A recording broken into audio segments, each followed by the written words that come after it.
Ohai gozaimasu, konnichiwa, kabawa, wherever you're at in the world. Welcome to Last Drafts Baseball's live commentary of the Nippon Professional Baseball League.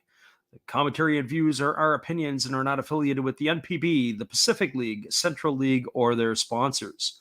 We are giving English reports on the game being played and hope that English-speaking fans around the globe can enjoy the games on YouTube and Twitch along with us. Tonight, we're going to give you the starting lineups. First, from the visitors, we are calling the Tohoku Rakuten Golden Eagles and the Hokkaido Nippon-Ham Fighters. We'll give you the lineup first for the Eagles. Leading off in left field, wearing number 6 is Hiroki Nishikawa. Batting second and playing shortstop, wearing number 0 is Hiroto Kobukata. Batting third and playing second base, wearing number 3 is Hideto Asamura. And the cleanup spot in right field, wearing number 35 is Hiroki Shimochi. Batting fifth and doing the designated hitting, wearing number 12 is Jose Marmolejos. Batting sixth and playing first base, wearing number 7 is Daichi Suzuki Nabi. Batting eighth and in center field, wearing number 8 is Ryosuke Tatsumi. And batting ninth, doing the catching, wearing number 2 is Hiraki Ota. And they are going to be facing, it is going to be Chihiro Kaneko, who takes to the hill for the Fighters. He is 0-4 on the season. He's worked 33 and a third innings, allowed 42 hits, 23 runs, all earned. He's walked 13 and struck out 22. And we're ready to get this one underway. And the first pitch of the ball game is a fastball delivered from Kaneko, taken for a called strike, and the count is quickly 0-1. Nishikawa, the left fielder, is the former Fighter who is playing against his old team. As we've got Joe in the house tonight, like father and like son. We appreciate you being here, Joe. There's a fastball that is swung on and fouled away, and that is going to run the count now to 0-2 on Nishikawa. Nishikawa is in his first year with the Eagles. He's batting .322. He's got 5 homers and 22 runs batted in the top spot. He's also got 7 stolen bases. And here comes the pitch. It is a fastball swung on. It is lifted down the third base line. Moving over underneath it is the third baseman, Yachi, and he's going to make the grab. And that is going to do it for Nishikawa. He is gone for out number 1 here in the first inning. So 1 up and 1 away. That is going to bring up the shortstop, Hiroto Kobukata. For Kobukata, we've not seen a lot of him this season. He's had, last season, we played quite a bit early on in the campaign. He hits from the left side, and the first pitch from Kaneko is a fastball taken for a called strike. And the count is 0-1. On the season, he's hitting .244 with no homers and 4 runs batted in. And there is a breaking ball taken for a called strike, and the count goes quickly to 0-2. We did see Kobukata a couple of times in the outfield. He had some starts in center field. So no balls and 2 strikes. And here comes the offering from Kaneko, and it is a changeup that misses down, and the count goes to 1-2. So 1 ball and 2 strikes to Kobukata.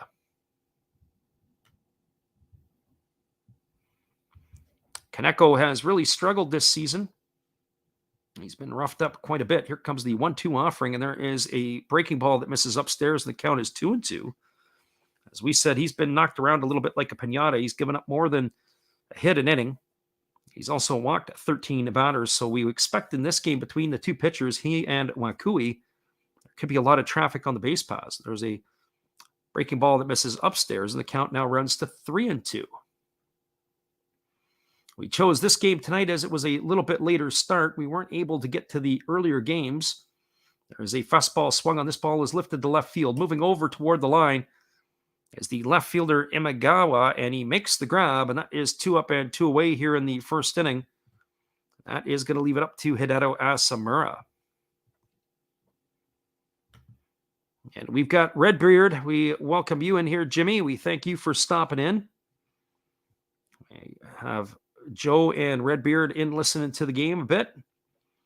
So 2 away, and that brings Hideo Asamura to the plate. He is batting .309 on the season. He's got 4 homers and 22 runs batted in. And here comes the first offering from Kaneko. It's a fastball swung on and fouled away to the first base side of home plate. The count is quickly 0-1. We had mentioned earlier that we expect with these 2 pitchers here in the game, we expect a lot of runs to happen tonight. So for those people who are in the house looking for some wagers, we would like to think that both the over would be something to look at. There is a breaking ball that drops in for a called strike, and now the count is 0-2 to Asamura.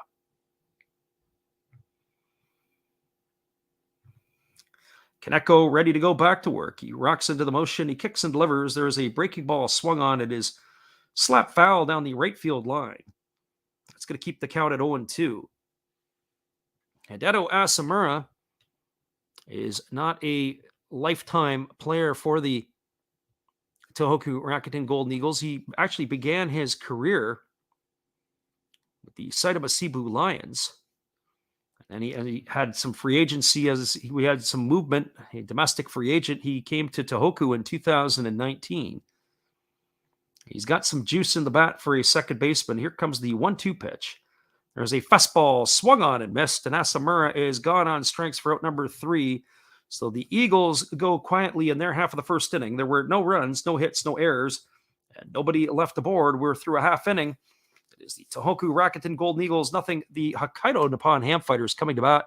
Stick around, everybody. We'll be right back in just a couple minutes.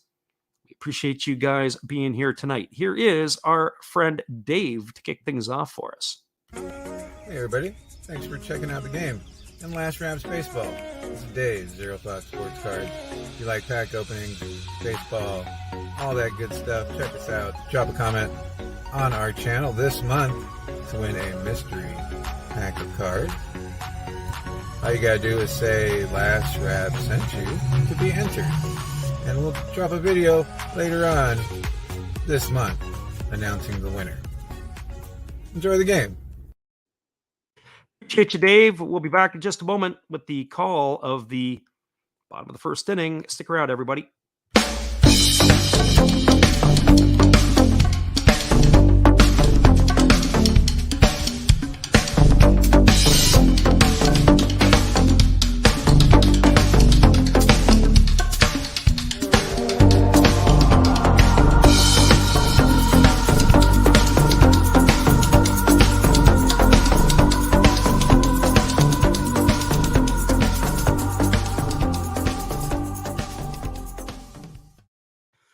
Welcome back, everybody. We are moving to the bottom half of the first inning, and Hideki Wakui is completing his warm-up tosses as we're ready to get this one back underway.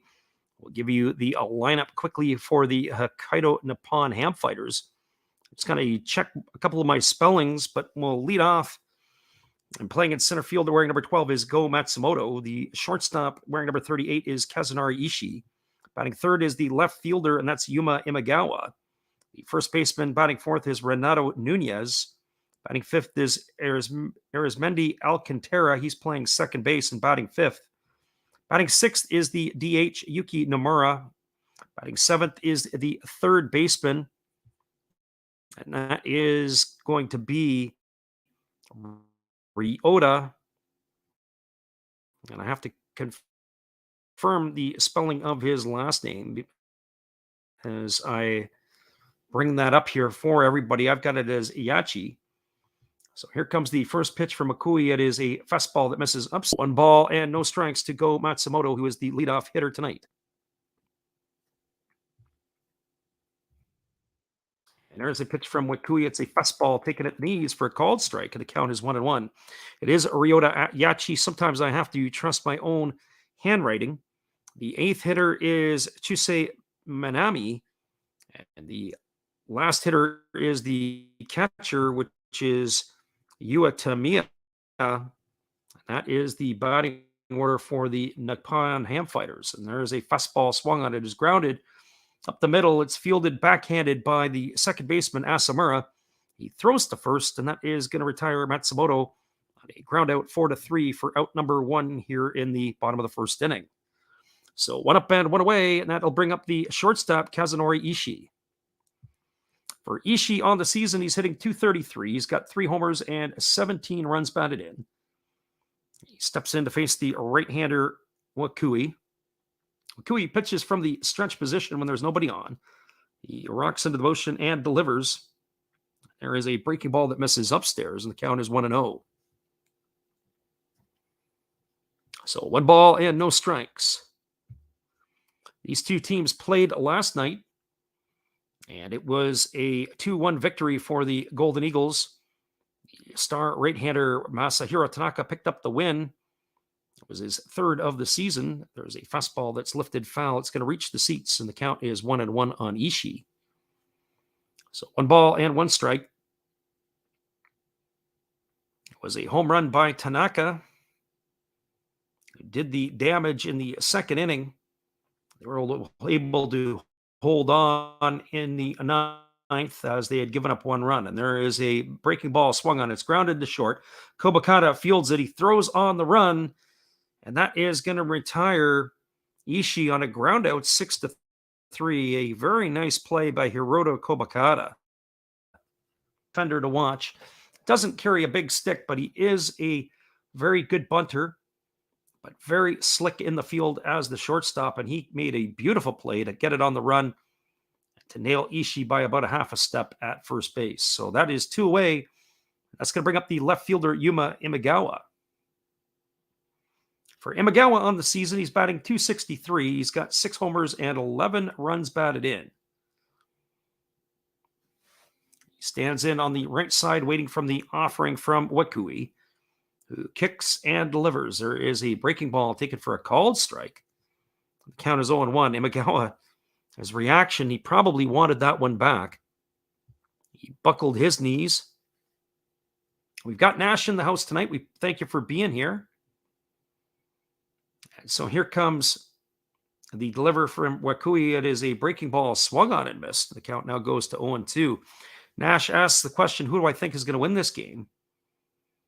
The favorite in my eyes is certainly anybody playing the Fighters. But even though the Fighters are at home, the pitching matchup to me is a flip of the coin. Probably still lean toward the Eagles as their offense is better. There's a fastball that just misses off the outside corner. The count goes to 1-2 on Imagawa. So 1 ball and 2 strikes. Imagawa digs in. He's waiting on the offering from the right-hander Wakui.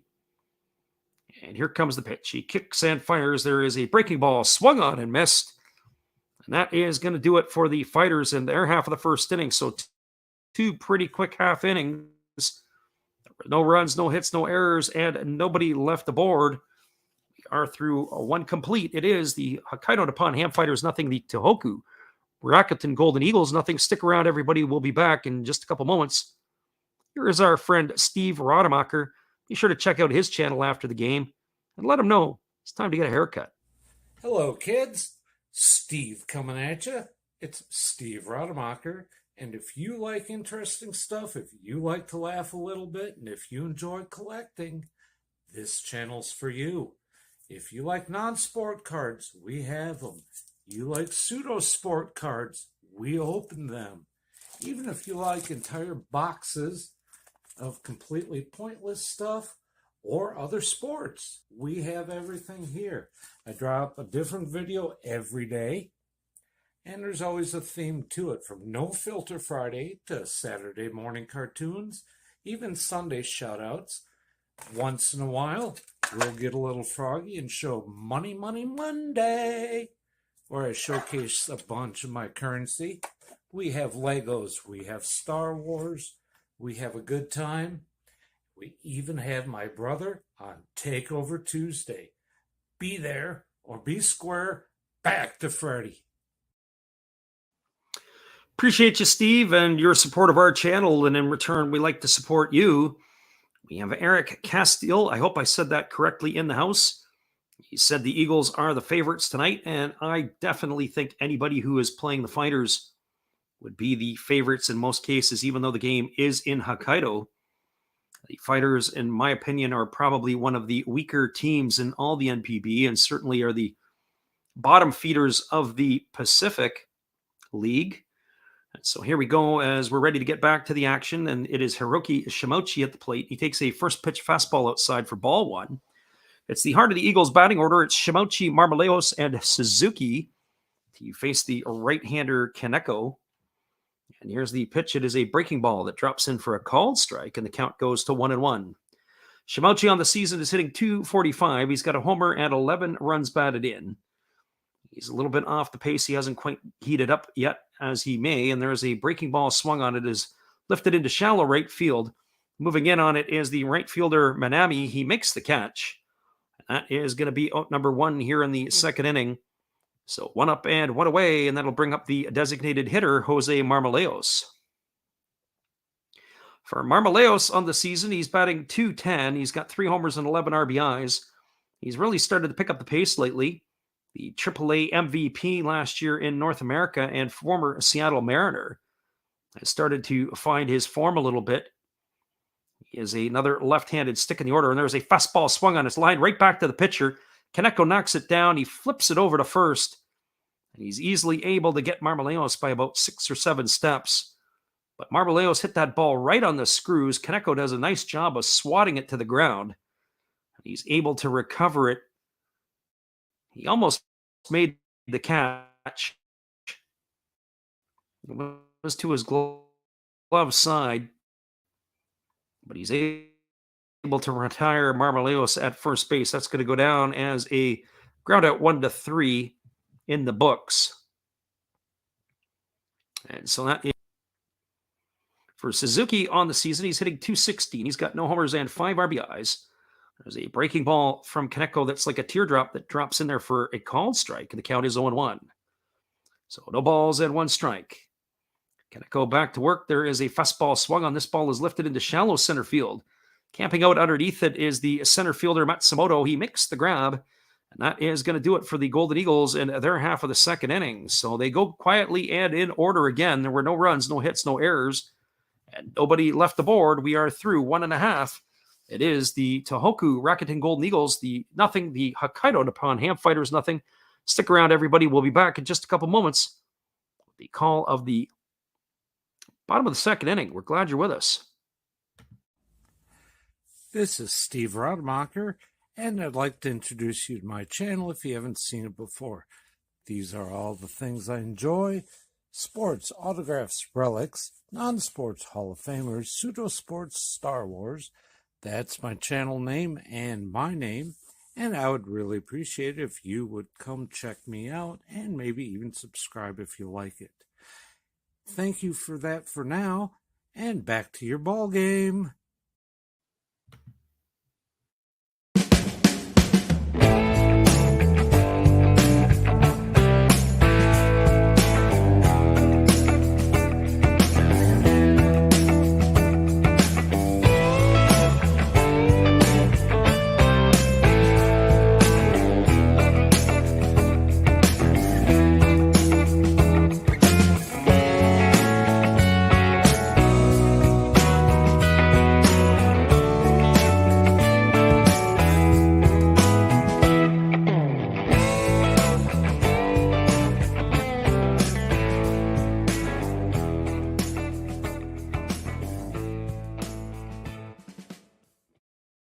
Welcome back, everybody. It is going to be the heart of the Hokkaido Nippon-Ham Fighter batting order coming up to face Hideki Wakui, and that means it's going to be Renato Nunez, Arizmendi Alcantara, and Yuki Nomura, the 4, 5, and 6 hitters. We're ready to resume the action here in just a moment as Wakui is completing his warm-up tosses. So Renato Nunez is going to step to the plate, the former Baltimore Oriole, Detroit Tiger, Oakland Athletic, amongst other teams. He's hitting .185 with no homers and 5 RBIs. And here comes the first pitch from Wakui. That is a breaking ball that misses down and away, and the count is 1-0. Some of the North American players who are in their first journey to Japan are not finding it as easy as they would have thought. And here comes the 1-0 pitch to Nunez. There is a fastball swung on. It is going to be lifted into center field. It's going to get down for a base hit in front of the center fielder, Tatsumi. And Renato Nunez is aboard with a leadoff single here in the bottom of the second inning. And that is going to bring up the second baseman, Arizmendi Alcantara. Nunez did a pretty good job of keeping his hands inside the ball and was able to lift that one into center field. As we were able to catch the replay, you could see that he did an excellent job of being able to stay inside and get on time with that pitch. It wasn't a bullet, but it certainly will look like a line drive in the box score. So Arizmendi Alcantara steps to the plate. He's had himself a nice start to his NPB campaign. He's hitting .293. He's got 6 homers and 11 runs batted in. He bats from the left side against the right-handed throwing Wakui. And here's the first pitch. It is a fastball that misses down and away. And the count is 1-0. So 1 ball and no strikes to Alcantara. Saw Alcantara play a little bit in the exhibition season. And for a second baseman, he has showed some pretty good pop in the stick. So here comes the 1-0 pitch. He kicks and delivers. It is a fastball swung on, and that's lifted foul down the third baseline. The count now goes even to 1-1. The living room is in the house. And he's got his rally caps. And he's got his 10th beer. There you go. So 1 ball and 1 strike to Alcantara. And here comes the pitch. It is a fastball that misses down, and the count now goes to 2-1. So nothing like having the living room in here as well. On a late Tuesday night on the west coast of the United States and Canada, or an early morning if you're on the East Coast. So Alcantara digs himself in. Wakui checks the runner at first. He comes set at the belt. And here comes the pitch. It is a fastball swung on and fouled away. And the count goes to 2-2. So 2 balls and 2 strikes.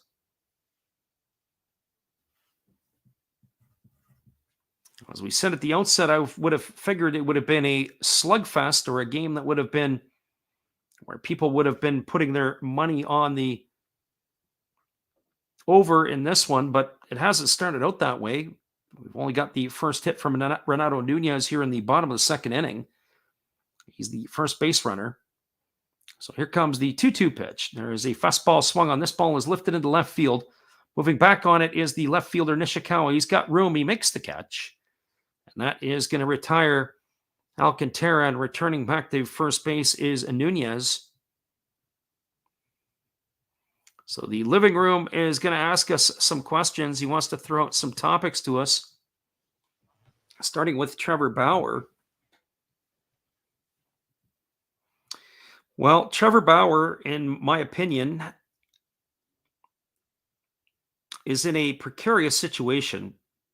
I'm not a big fan of where, I understand that in the court of law, he has been found not guilty, or they threw it out, but yet he's been suspended 2 years by his employer to play baseball. And there was a breaking ball that swung on. It's grounded to short. They flip it to Asamura for 1 over to first, and that is a double play, and that is going to retire the Fighters here in the bottom of the second inning. So it's a 6-4-3 double play.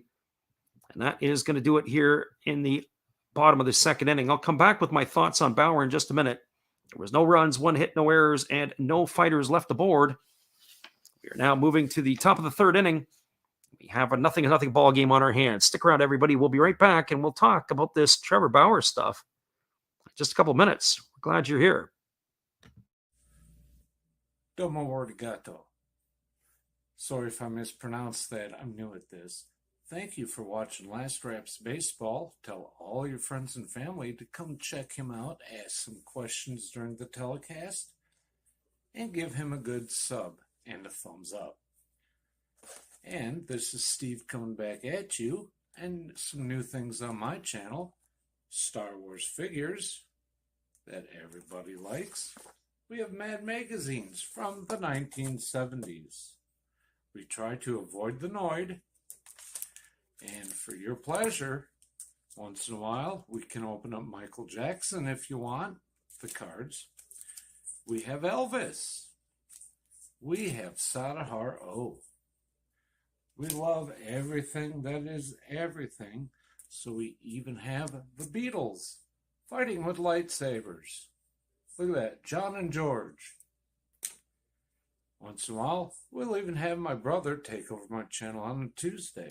So once again, everybody tell your friends, come see Freddie at Last Raps Baseball.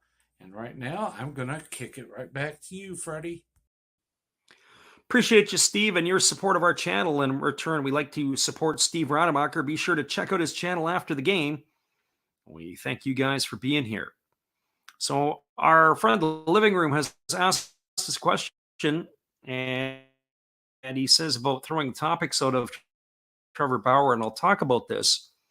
It is the 7, 8, and 9 hitters coming up for the Eagles. It is going to be Yoshiaki Watanabe to lead it off. And the first pitch from Kaneko is a fastball taken for a called strike, and the count is quickly 0-1. The Bauer suspension, and we started talking about it a little bit in the last inning. And I think as there's a breaking ball delivered to Watanabe, it drops in for a strike, and it's 0-2. My thoughts on Bauer are this, is that if every employer suspended its workers for a length of time, when they've not been found guilty in a court of law, it creates a bit of a problem here.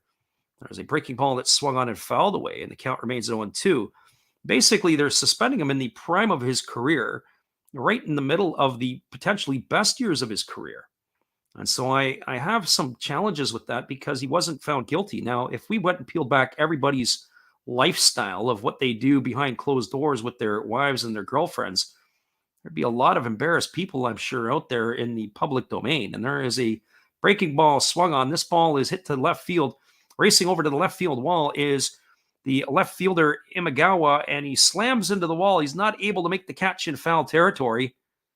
That is going to be a foul ball, and it's going to keep the count at 0-2. He made a great effort. He leaped up into the wall, but it hit the padding about maybe 12 feet up. He just wasn't able to get there to be able to make the catch. It was a great effort, though, by the left fielder. Our friend Eric chimed in, and he says 2 years seems a bit harsh, given that he was not guilty, and I would agree with that. And here comes the 0-2 pitch. There's a fastball that misses down and away. On top of that, not only was he found not guilty, I would also have to say that, possibly some decorum, or possibly there may be something that the league could turn around and say, hey, look, we have some, we got to keep our names out of the press here. And there's a breaking ball swung on. It's lifted into center field. Moving underneath it is the center fielder, Matsumoto, and he makes the catch. And that is going to retire Watanabe for the first out of the inning.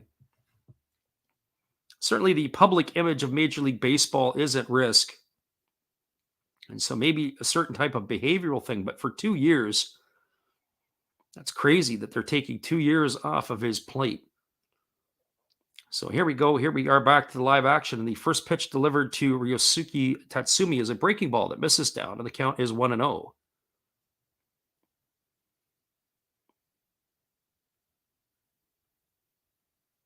Just to finish off on what Eric has to say and offer there was a fastball that misses down, and the count now is 2-0 on Tatsumi. He also says that he heard his side of the story, and I lean to believe that given what he's presented, I think so too. I also think that the fact that sometimes in these situations, there are people that are looking for a payday. There's a fastball that misses upstairs, and the count is 3-0. Now, mind you, young athletes who are making multi-millions of dollars, they're still humans. There's all kinds of crazy things that sometimes people do, but they almost have to be careful and to be held to a higher personal standard, because you really got to be careful who your friends or who you associate with are. There's a fastball that catches the outside corner, and the count goes to 3-1.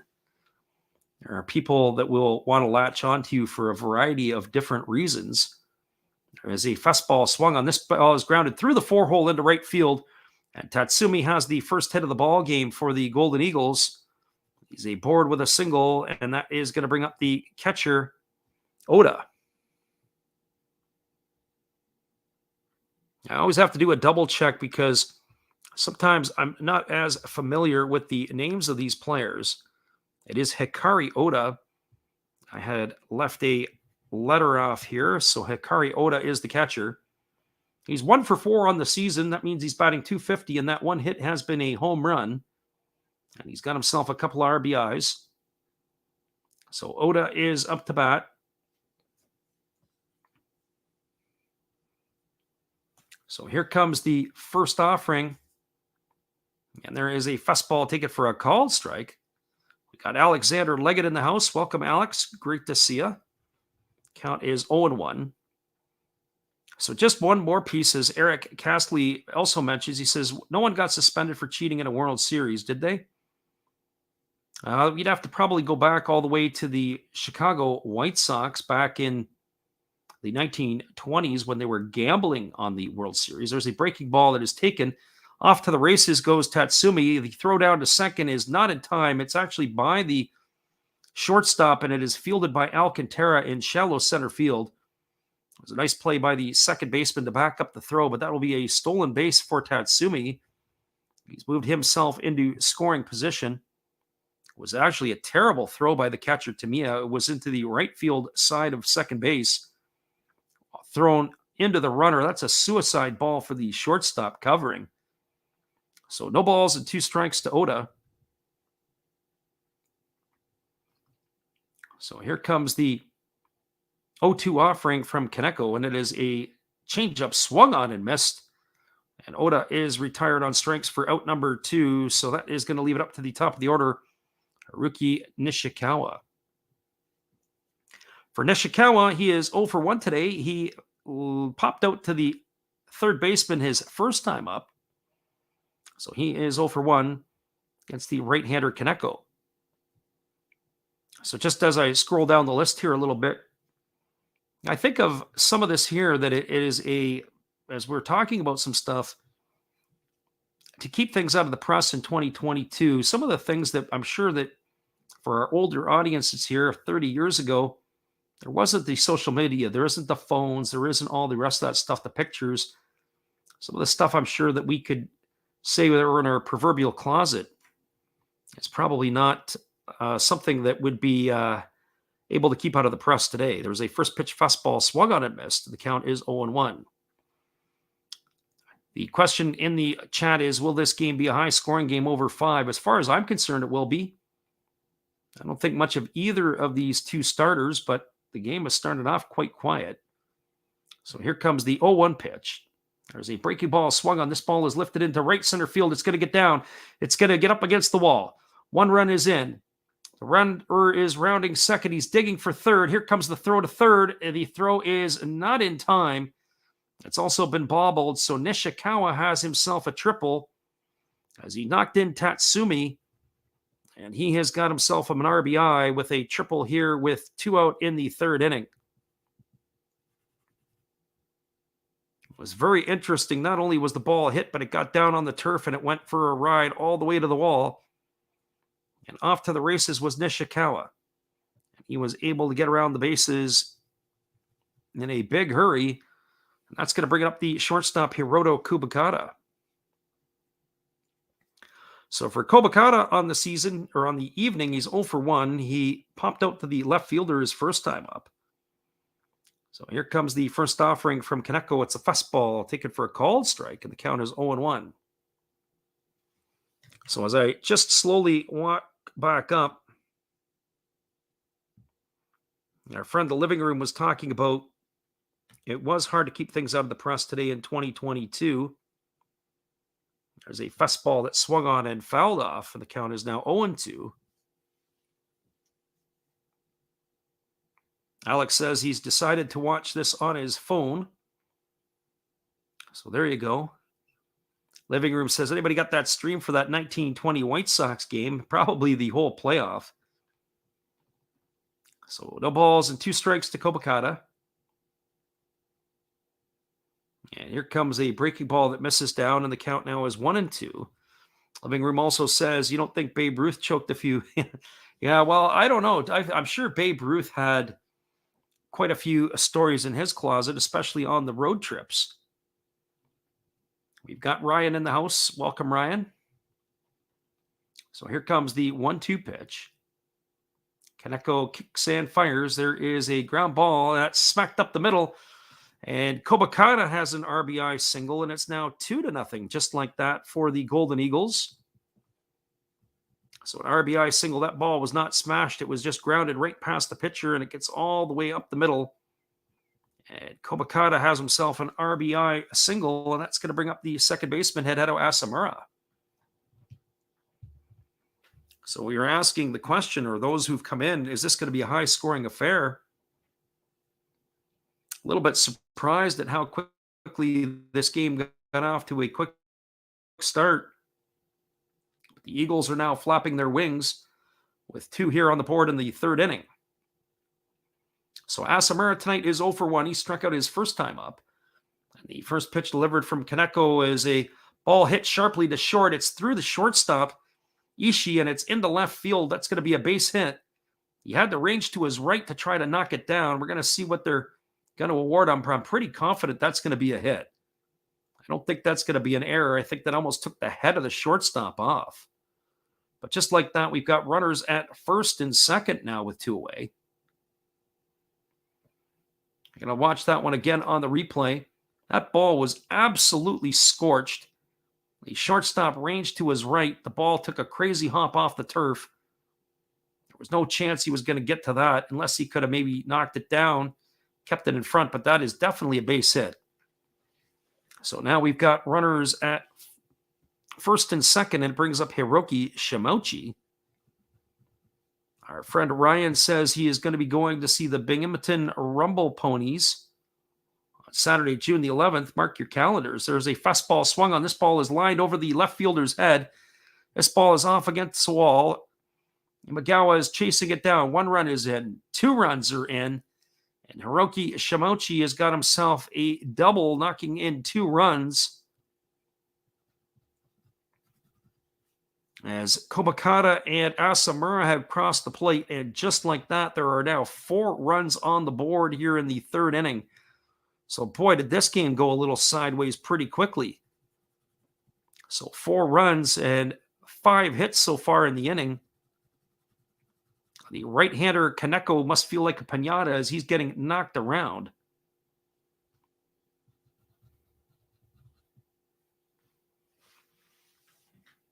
Our friend Ryan says he's going to get a Brett Batty bobblehead. So Binghamton, I believe, is a New York Mets organization. So that's going to bring up the DH, Jose Marmoleos. Marmoleos today is 0 for 1. He lined back to the pitcher.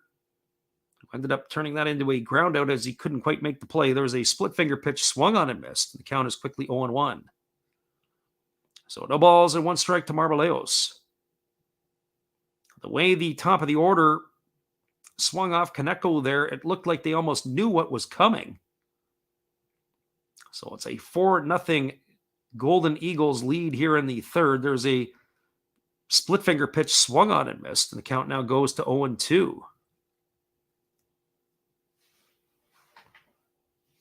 When you think of the Hokkaido Nippon-Ham fighters today, just how average this team really is, and I'm sorry to offend anybody who happens to like the fighters.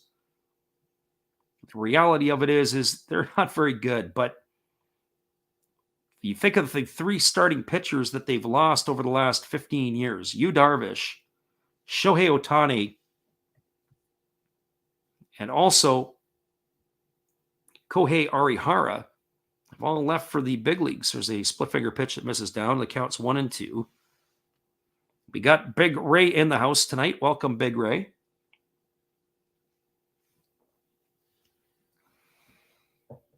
So 1 ball and 2 strikes to Marmoleos.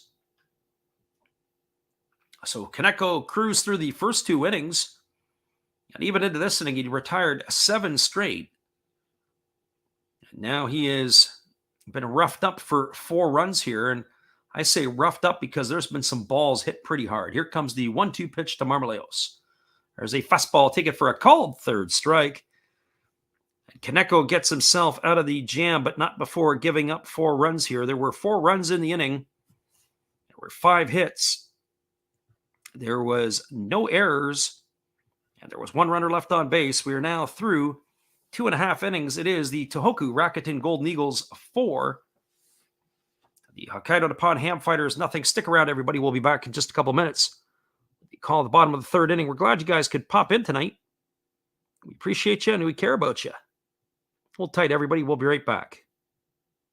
Well, you've got to have an ace in the hole, a little secret that nobody knows.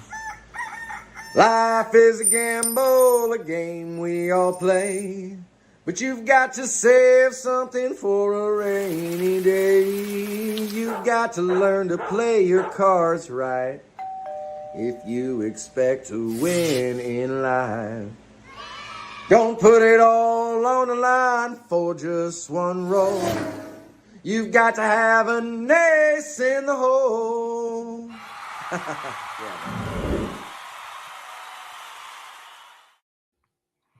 Welcome back, everybody. It's a 4-0 Golden Eagles lead. We'll be back in about 30 seconds with the call of the bottom of the 3rd inning. We're glad you could stop in tonight and check this one out. Hold tight, everybody. We'll be right back.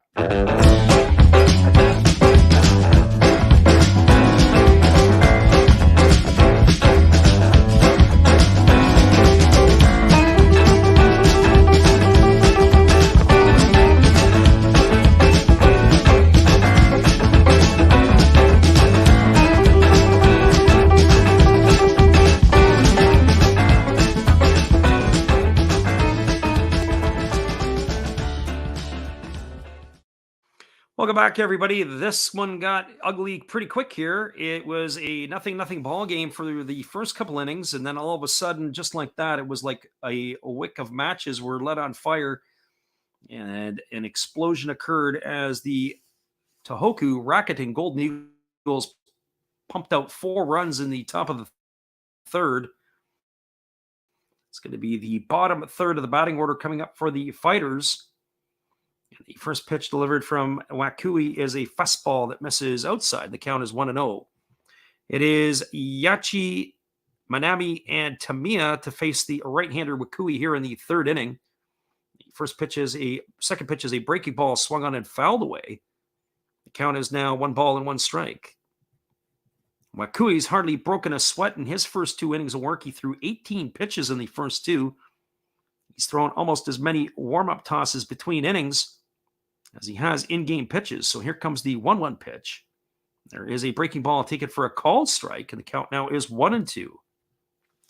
For Ryota Yachi on the season, he's batting .500. He's only 4 for 8. He's got no homers and 1 RBI. And here comes the 1-2 offering. And here comes the pitch. He's a fastball that misses upstairs. And that is going to run the count to 2-2. The living room is asking some questions tonight. He's kicked that out there a little bit.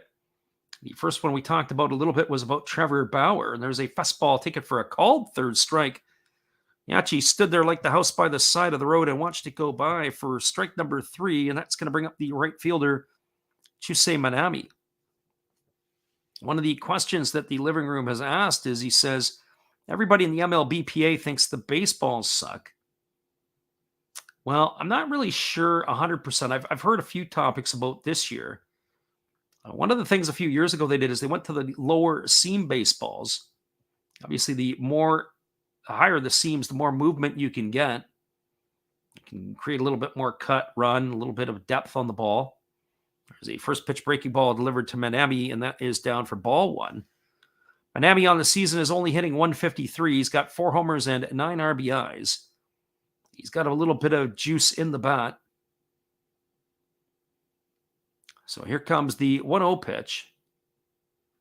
There's a breaking ball that drops in for a called strike, and the count is 1-1. So just thinking about what the living room has asked, From what I heard, there's almost like a gloss or a little bit of tackiness to the ball, and the players are complaining a little bit with their fingers. That's what I've heard a bit. So there's a fastball that is swung on. This ball is lifted into deep right field. Camping out underneath it is the right fielder, Shimouchi. He's going to make the grab. And that is going to retire Manami for out number 2 here. That's going to leave it up to Yua Tamiya. The living room, if he was talking about hit batters, if he would have saw Windsor's Stubby Clapp take down the polar bear in that bench clearing brawl, if you guys get a chance, go take a look at John Boy's breakdown of it. He gives a pretty good shout out to good old Stubby from Windsor, Ontario. So here comes the first offering to the catcher, Yua Tamiya, and there's a fastball swung on his lifted foul behind home plate. The count is quickly 0-1. So no balls and 1 strike to Tamiya.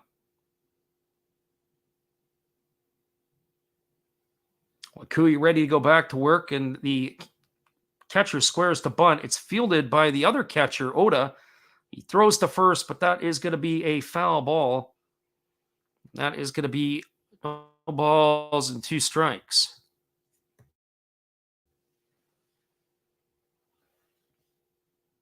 Living room says, John Boy Stubby. Yeah, he's got to see that one. Big race that he saw it. He breaks it down. Yep. And of course, he did the interview with the polar bear afterwards. He was not impressed that he got at best. Stubby does live up to his name for sure. He's not a big guy. And there's a fastball that swung on and fouled away. The count remains at 0-2. Stubby Clapp was a longtime Canadian national team player. Of course, his time in the big leagues were back in 1998 with the St. Louis Cardinals. He got front row seats for some of those magical home runs with Mark McGuire and Sammy Sosa, but he was a lifetime pretty much minor leaguer. And now he's in his, I believe, 3rd year on the coaching staff at the big league level with the Cardinals. He had managed in a number of different organizations, including Houston and Toronto and the Cardinals. So now being on the big league staff, he's got himself a home in St. Louis. There's a breaking ball swung on. This is lifted foul. The count remains at 1-2.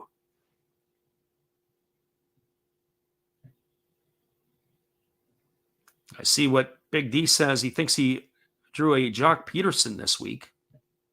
Must be talking about some of the fantasy pools. So here comes the 1-2 pitch. There's a fastball that is lifted foul down the left field line, and that's going to reach the seats. It's going to keep the count at 1-2. Ryan asks if I have a Brett Batty card. I possibly do somewhere. No offense to you, it's not somebody that pops out to me. So here comes the 1-2 pitch.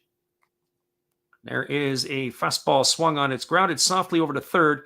It's fielded by the third baseman, Watanabe. He throws on the run, and that is going to retire Tamiya on a ground out 5-3. And so we have something brewing here, possibly. Last time we called a game a couple of weeks ago, we had the Sasaki show, as it was perfect through 9. And guess what? Through 3 innings, so was Wakui. There was no runs, no hits, no errors, and nobody left the board. Actually, he's not perfect. He did give up a hit, but it was raced on a double play. He has pitched to the minimum through 3. After 3 complete innings, it is a 4-0 ball game for the Tohoku Rakuten Golden Eagles. Stick around, everybody. We'll be right back in just a couple minutes with the call at the top of the 4th inning. Glad you guys could make it in here tonight. We got the living room. We got Mark. We got Ryan. We got Alexander Leggett. Everybody else who's checked in, we're glad you guys are here. Here's our friend, Dave again. Hey, everybody. Thanks for checking out the game. And Last Raps Baseball. This is Dave's Zero Thought Sports Card. If you like pack openings, baseball, all that good stuff, check us out. Drop a comment on our channel this month to win a mystery pack of cards. All you gotta do is say Last Rap sent you to be entered. And we'll drop a video later on this month announcing the winner. Enjoy the game. That's right, everybody. We'll be back in just a couple moments with the call of the top of the fourth inning. We're glad you guys could pop in here tonight. Stick around. We'll be right back after these tunes.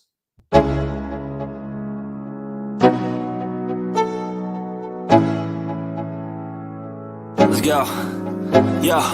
I'm like an addict, ooh, I gotta have it. I ain't even playing, got a really bad habit. If it moves, gotta grab it. Fuse like a magnet, lose, won't have it till I'm doomed in a casket. I ain't playing, got a weird mind. If you work 8 hours, I'ma work 9. If the shit tastes sour, you should taste mine. I'ma stay in power for a long time. Get up, nah, I ain't a quitter. Toss me the ball, I'm a really big hitter. Big picture, I'm a straight killer. Rising the song to the highest bidder. Got juice, got gas, I'ma move fast. New shoes, new tracks, like who's that? I'm new, come back, better than last. Yeah, it's a new me, never gonna...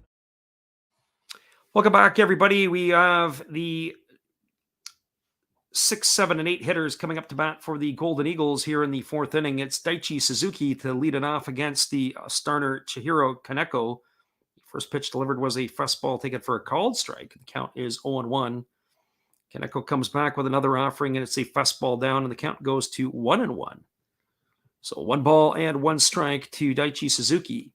Suzuki's 0 for 1 tonight. He flew to center his first time up. There is a fastball that misses upstairs, and the count goes to 2-1. So 2 balls and 1 strike.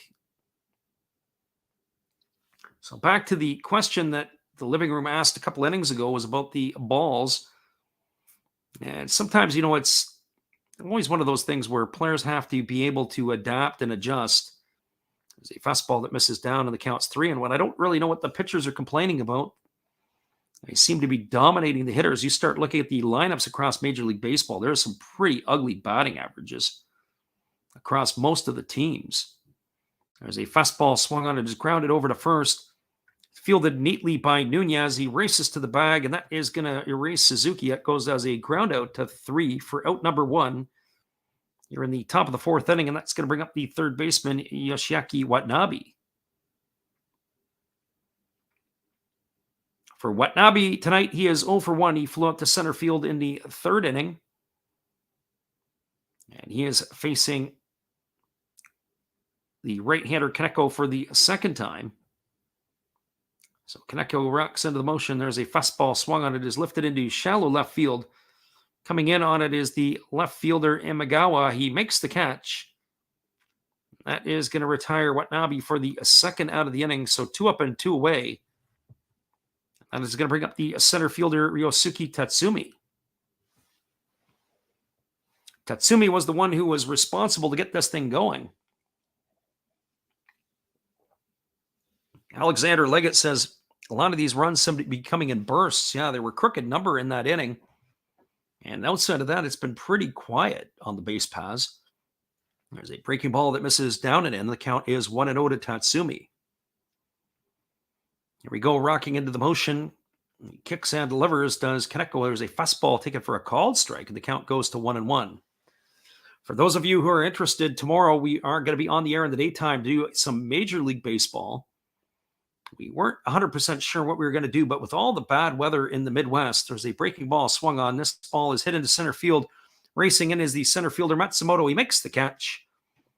And that is going to retire Tatsumi for the third out of the inning. So the Eagles go quietly in their half of the fourth.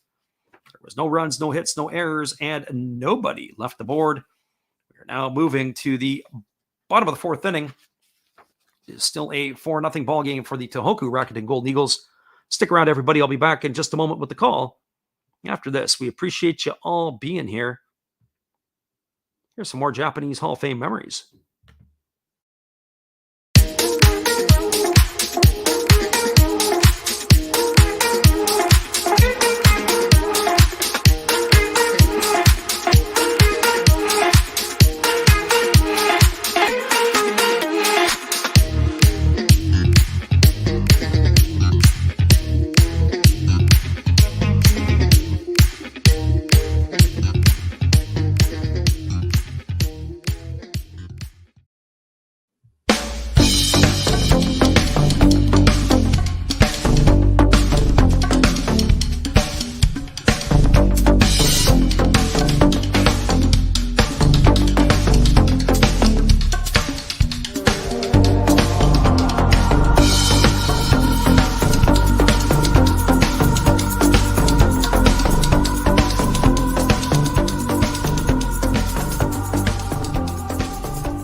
Welcome back, everybody. We're moving to the top of the fourth inning. It'll be the top of the order coming up for the fighters. Go Matsumoto, Kazunori Ishii, and Yuma Imagawa face the right-hander Hideki Wakui. We were talking a little bit in the last inning about a variety of different things. One of the things we were talking about how the runs have come in bursts. And certainly that is the case here with four in the third inning for the Tohoku Rakuten Golden Eagles. The fighters have sent the best in it as he was raced in a double play. So here comes the first offering to Go Matsumoto. It is a breaking ball swung on. This is lifted into right field. If it gets down, it's going to be trouble, and it is. Ball's into the corner. He's digging for two. Up comes the throw, and he is going to slide into second base with a leadoff double here in the fourth inning. And that will get things going for the fighters as they get a nice round of applause. That'll bring up the shortstop Kazunori Ishii. We're talking a little bit about the players and the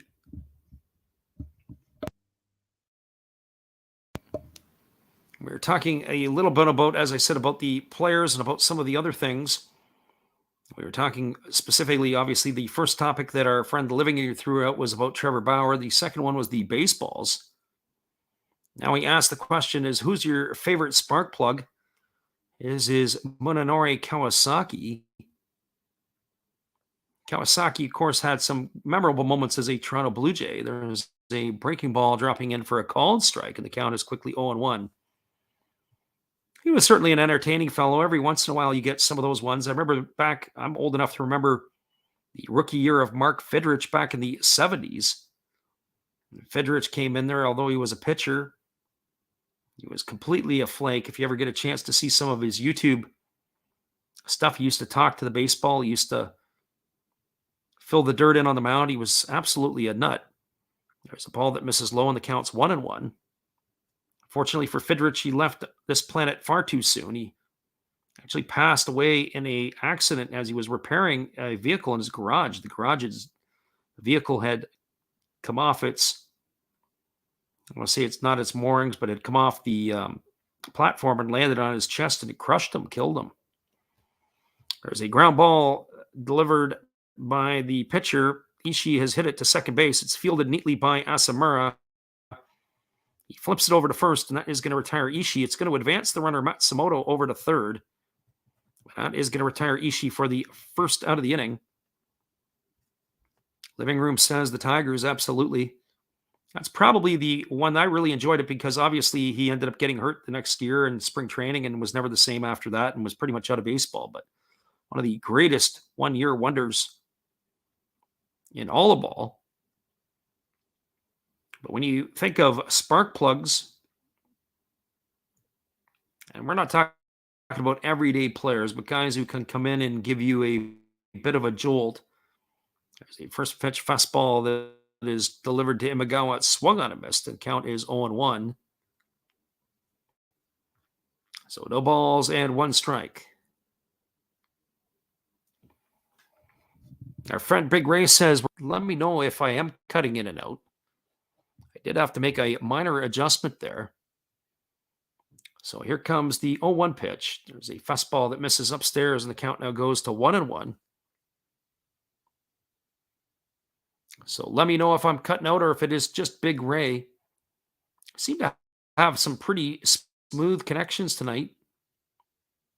So 1 ball and 1 strike to Imagawa. Because if it is, I'd have to do a reboot, and I can do that in between I could do that in the 5th inning. But then that means I'm going to have to go offline for a moment. There's a fastball that's taken for a called strike. The count is 1-2. But when we do it, we can do it between the 5th and the 6th innings, as that would be something I like to call the Japanese halftime. We have a little bit of that there. It says possibly a short.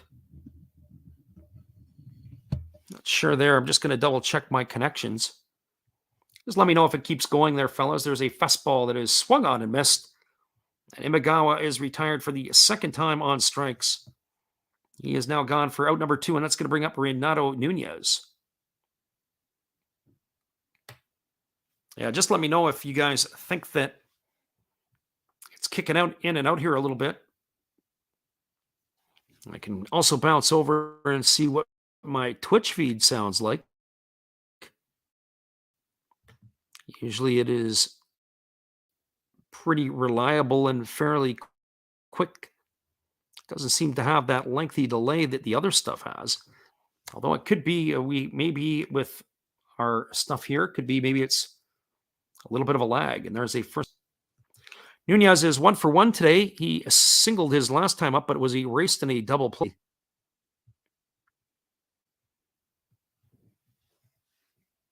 So Living Room says now it's feedback. I'm not sure what that's all about. We should be okay with all of that stuff. And there is a ball that's grounded over to third. It's fielded neatly by Watanabe. Throws to first. And that is going to retire Nunez on a ground out 5-3. So that is the third out of the inning. So there was no runs. There was a leadoff double by Matsumoto. There was no errors. And 1 runner left aboard. We are now through 4 complete.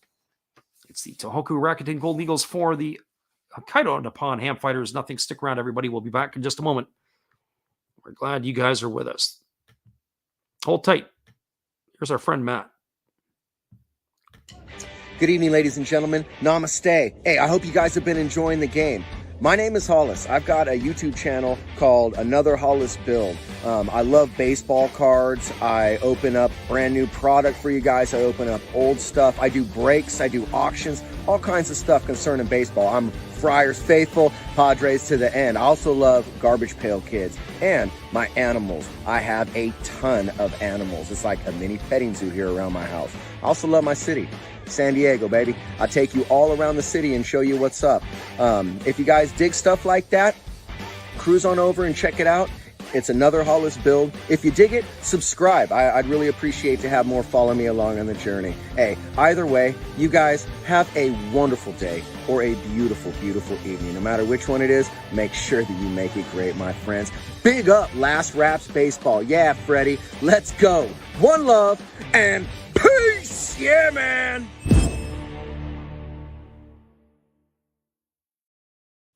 Welcome back, everybody. We are moving to the top of the 5th inning. It is going to be the 9 1-2 hitters coming up to bat for the Tohoku Rakuten Golden Eagles. That means it's going to be Hikari Oda, Haruki Nishikawa, and Hirota Kobakata. And that will be the right-hander. Chihiro Kaneko is coming back to work for his 5th inning of the evening.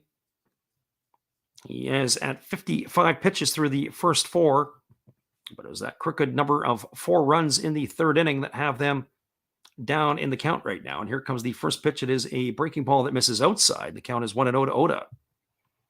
Oda tonight is 0 for 1. He struck out his first time up. He's now 1 for 5 on the season, with that only hit being a home run. And here comes the pitch. It is a breaking ball that catches the inside corner, and the count goes to 1-1. Last pitch concerned me a little bit because I thought the first pitch looked a lot better than that one. But the umpire didn't seem to have the same agreement that I had. There's a fastball that misses down. The count now goes to 2-1 to Oda. So 2 balls and 1 strike. So I don't know if Big Ray is still around, but let me know what you think. If you are, if you think we're still cutting here, and there's a fastball that misses outside, and the count now goes to 3-1. So 3 balls and 1 strike to the 9-hole hitter. That last pitch looked really good. And here comes the 3-1 offering, and there is a fastball that splits the plate in half, and that's going to run the count to 3-2. So 3 balls and 2 strikes. So I'm still giving some thought about the spark plug that the living room asked about. There's a fastball swung on it. It almost takes the head of the pitcher off as it's lined into center field. It was almost a self-defense move by Kaneko. Had to throw his glove up and get his head out of the way, as Oda has a single to lead off here in the 5th inning. That is going to bring up the top of the order. So what I'm going to do, Big Ray and everybody else who's in here, I'm going to do a reboot after the bottom of the 5th inning. And we'll be back to call the top of the at 6, but we're going to have to live with this here for the next inning and change. So hopefully you guys will be able to stay with me.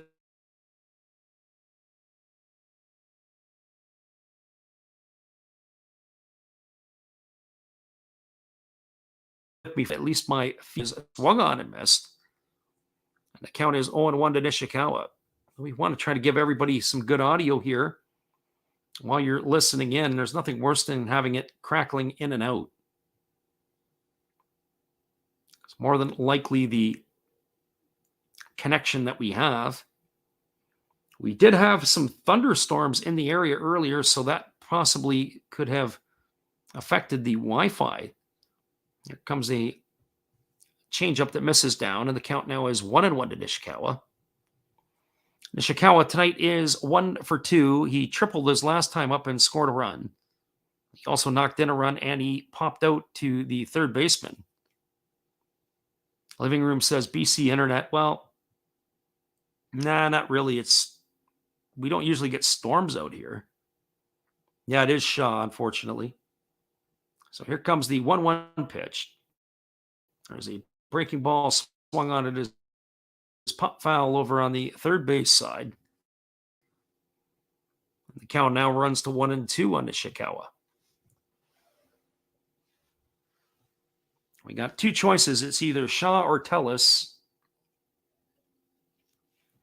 It's kind of like pick your poison. Has actually been pretty serviceable out here. It's better than some of the other stuff across the country. So 1 ball and 2 strikes to the left fielder Nishikawa. Right-hander Kaneko leans in. He gets the sign from his catcher Tamiya.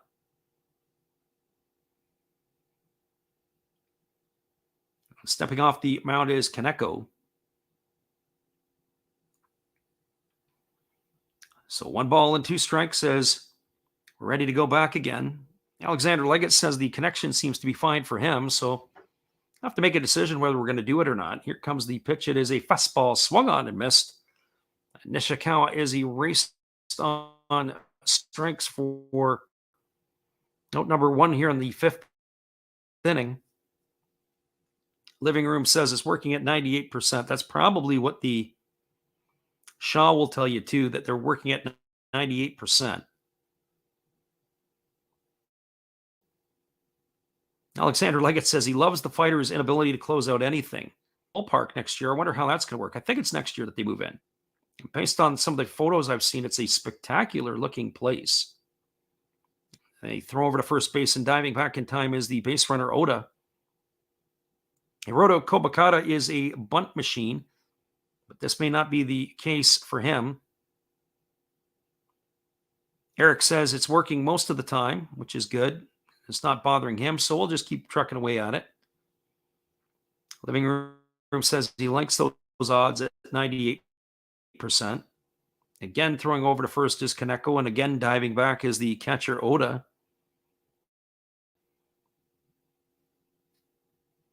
So Oda, the runner at first with Hiroto Kobakata at the plate. Kobakata is 1 for 2 on the season, or 1 for 2 on the evening. He's got a single and an RBI. He's also scored a run. He was a big part of that 4-run uprising in the 3rd inning. There is a fastball that misses down and away. The count now goes to 1-0. Yeah, sometimes the earbuds play havoc as opposed to some of that stuff. I know that sometimes creates an issue from my own personal experiences. So here comes the 1-0 pitch to Kobakata. And here comes the pitch. It's a fastball. This is lifted over into foul territory. There's a lot of real estate. Racing over is the third baseman, Yachi. He's got room. He makes the catch. That is going to retire Kobakata. And he pop out to third base for the second out of the inning. When you put this in perspective at the Sapporo Dome, the foul territory to me looks like the Oakland Coliseum. The third baseman, as he gets over to make the play, in most parks, that probably is out of play. There's so much real estate on the first and third base lines. The reboot. Thanks, Big Ray. So there's 2 away here, and that brings up the 3-hole hitter, Hideto Asamura. And the first pitch to Asamura is a breaking ball, taken for a called strike, and the count is 0-1. Asamura today is 1 for 2. He singled and scored a run his last time up. He struck out back in the first inning. He's raised his average to 313 tonight. So Kaneko comes set at the belt. He checks the runner. He kicks and fires.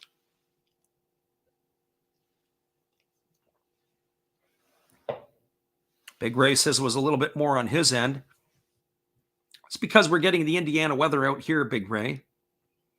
So 1 ball and 1 strike. Asamura waggles the bat, waiting from the offering from the right-hander. There's a fastball taken for a called strike, and the count's 1-2. I started to give some programming notes for tomorrow. We are going to be back on the air again. We're going to do the Major League game tomorrow between the Houston Astros and the Seattle Mariners.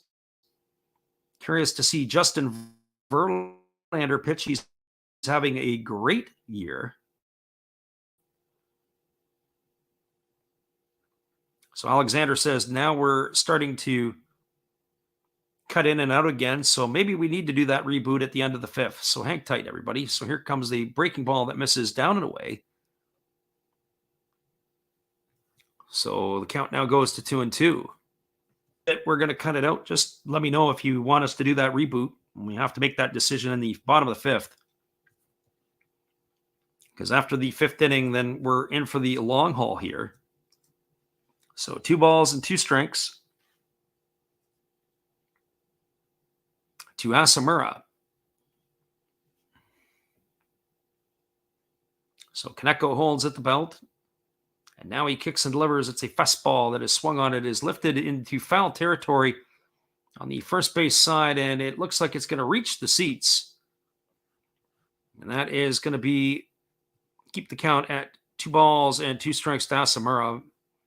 The first baseman, Renato Nunez, raced over, but he watched that one sail away. Also, the way that it is structured, it's not like the fans are right there on top of you. There's almost like about a 6 or an 8 foot wall. The fans are up a little bit above. I kind of wonder in some ways what this stadium was built for. Was it built initially for baseball? Or was it built for something else and they just happened to place baseball in it? There's a fastball that swung on. This ball is going to reach the seats down the right field line. Some stadiums, it feels like you're right on top of the players. In this particular stadium, it looks like you need binoculars from the front row to see the players. Alexander Leggett said maybe rugby. Yeah, possibly. Not sure what else they play at the Sapporo Dome. I'll have to look that one up. So here comes the 2-2 pitch. And instead they fire over to first base, and getting back in time is the catcher, Oda. Oda, not usually a threat to steal, but based on the throw that we witnessed from the catcher, Tamiya, why not take a shot right here and lead off the next inning with Asamura? Or at least get yourself in scoring position, because Asamura could maybe bang you home. So here comes the pitch. It is a breaking ball, swung on and missed. And Asamura is gone on strikes for the 3rd out of the inning, and the 2nd time today for him via strikeout. So the leadoff single by Oda is squandered. There were no runs, 1 hit, no errors, and 1 runner left aboard. We are now moving to the bottom of the 5th inning. It is still a 4-0 ball game. Stick around, everybody. We'll be back in just a couple of moments. We're glad you guys could be here with us tonight, spending your time with Last Raps Baseball. Here's Steve. Hello, guys. Thank you for joining Freddie here on his baseball game. And I'm Steve Rademacher, and my channel is really all about everybody, including all my international friends. We have such stuff as non-sport packs from Canada, the OP Cheese. We have the Greek Freak, We have money from around the world. We have lira. We have yen. We have francs. We have pounds. We have Deutschmarks. We have all kinds of cool stuff like that. We even have some cooler things like Japanese women wrestlers and OPC baseball cards where I cannot read the back. We even have unopened material like the royal family, I know it's backwards, from London, England. Thank you for watching. Back to Freddie.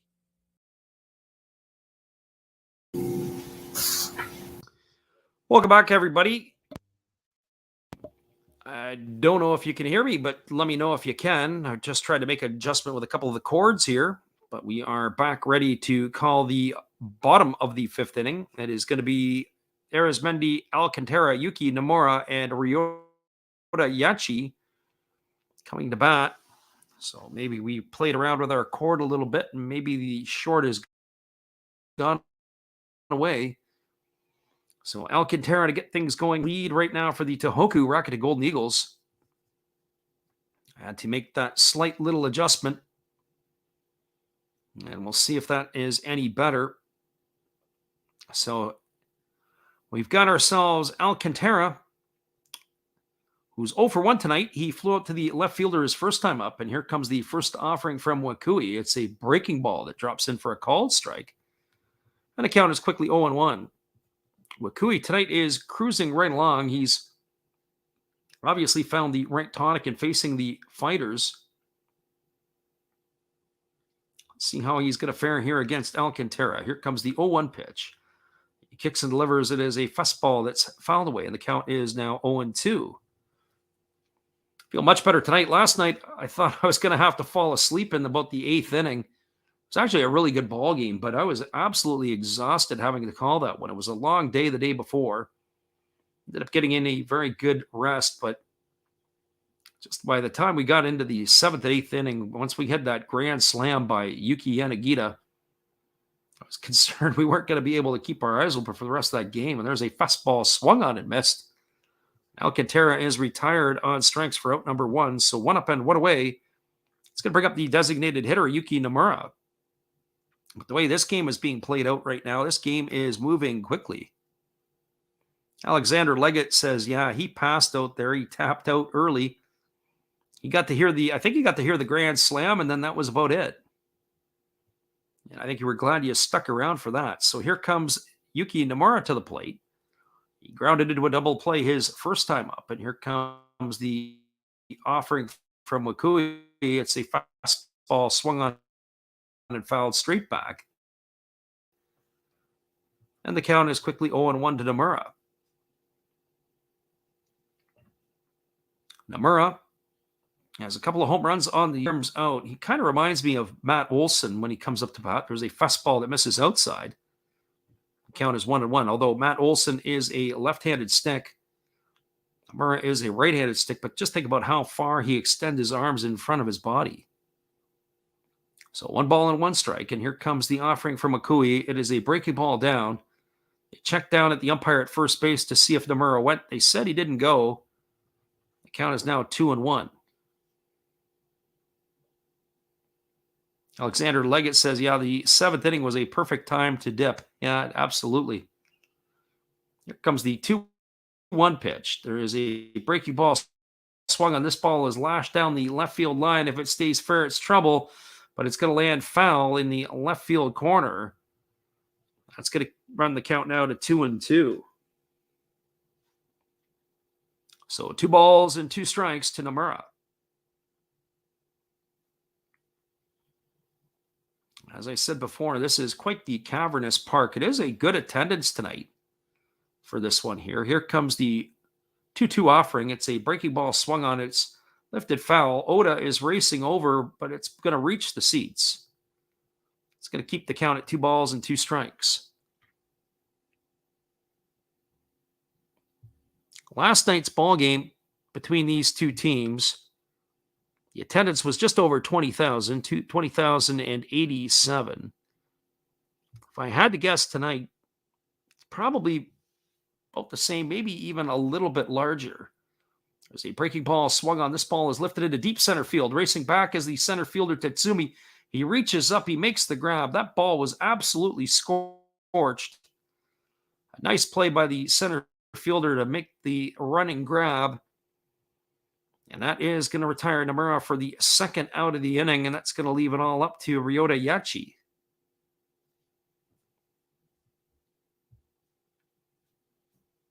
Our friend Big Ray says the MLB umpires seem to be hearing it a lot from players this year. You think it's just bad umpiring for the most part, or are the players trending towards what they see other than other players doing? Scherzer and Schwarber for two examples. So here comes the first pitch offering to Yachi, and it's a breaking ball down. The count is 1-0. Well, when Joe West retired last year, it just meant that the umpiring in Major League Baseball got better. Joe West was about 25 years past his prime. There's a breaking ball that's taken for a called strike, and the count is 1-1. I do have a Randy Marsh story from a number of years ago. I got into it with Randy Marsh once upon a time. I was down in Florida. And there is a breaking ball swung on. It's grounded over to second. Fielded by Asamura. He throws to first. That's going to retire Yachi on a ground out 4-3 for out number 3. And that is going to do it here in the 5th inning for the Fighters. They had no runs, no hits, no errors. Had nobody left the board. We're now through 5 complete. It is the Tohoku Rakuten Golden Eagles 4. The Hokkaido Nippon-Ham Fighters nothing. I'll share that story with Randy Marsh with you at some point in time. I'm just not sure if I could tease you and do it tonight. Hang tight, everybody. We'll be back after this with the call at the top of the 6th inning after we go through our Japanese halftime. Hey, everybody. Thanks for checking out the game and Last Raps Baseball. It's today's Zero Thought Sports Card. If you like pack openings, baseball, all that good stuff, check us out. Drop a comment on our channel this month to win a mystery pack of cards. All you gotta do is say Last Rap sent you to be entered. And we'll drop a video later on this month announcing the winner. Enjoy the game.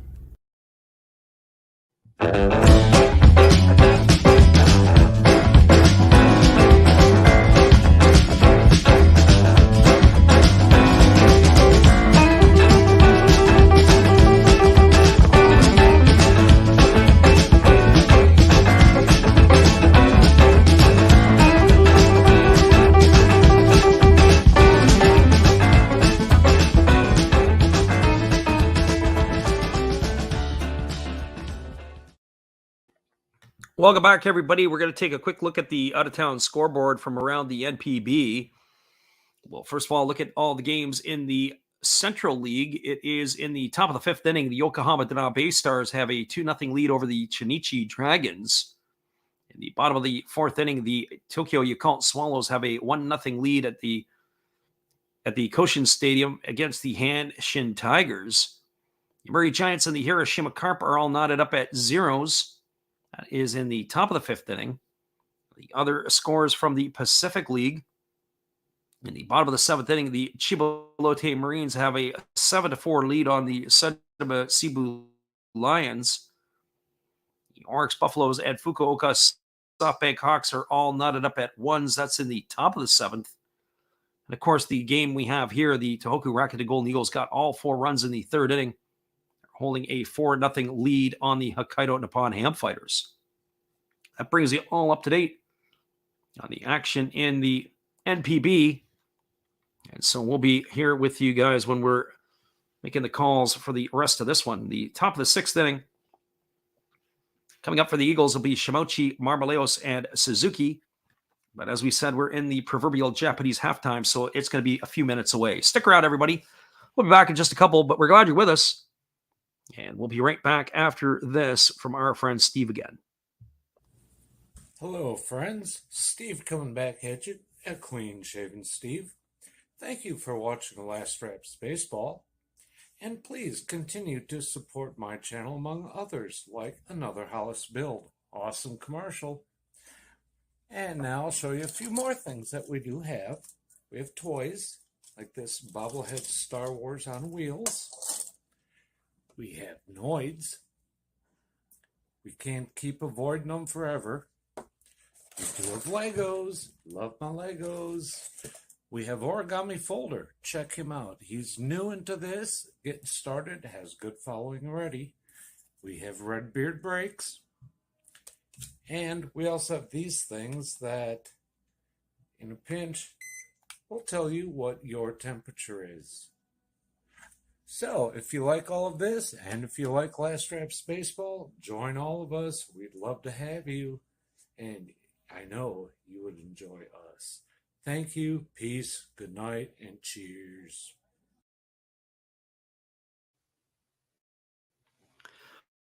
Once again, we appreciate you, Steve, and your support of our channel, and in turn, we like to support Steve Rademacher. There is a pitching change. We have seen enough of Chihiro. He pitched pretty well. It was that one bad inning that really popped out, and he is going to be replaced by Kenta Ihara.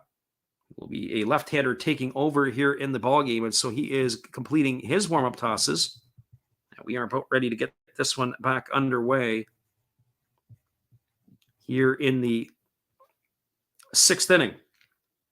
So Ihara is in the ball game, and he is going to be facing Hiroki Shimochi, Jose Marmolejos, and Daichi Suzuki. Those are going to be the heart of the batting order for the Eagles, and the first pitch is a fastball taken for a called strike. And the count is 0-1 to Shimochi. Shimochi today is 1 for 2. He doubled his last time up, and he's also flown to right field. And here's the pitch. It is a fastball taken for a called strike, and the count now goes to 0-2. Shimochi is not off to a great start this year by his standards. He had an outstanding playoffs. I would have said that he was one of the more dangerous hitters for the Eagles last year. And there is a fastball that is waved at and missed. And Shimochi is retired on strength for out number 1 here in the 6th inning. That's going to bring up the designated hitter, Jose Marmolejos. For Marmolejos, he is 0 for 2 today. He's grounded to the pitcher, and he has struck out looking. We said at the beginning of the game, he started to figure out the Japanese pitching a little bit. He had his average up to 210 before the game started. And so here comes the first pitch. It is a fastball that backs Marmolejos off the plate. The count is 1-0. His average has slipped to 205. But in the early going here, the numbers can jump up 5-10 points with one simple base hit. Here comes the 1-0 pitch. And there is a breaking ball that is swung on and missed. And the count now goes to 1-1. So 1 ball and 1 strike.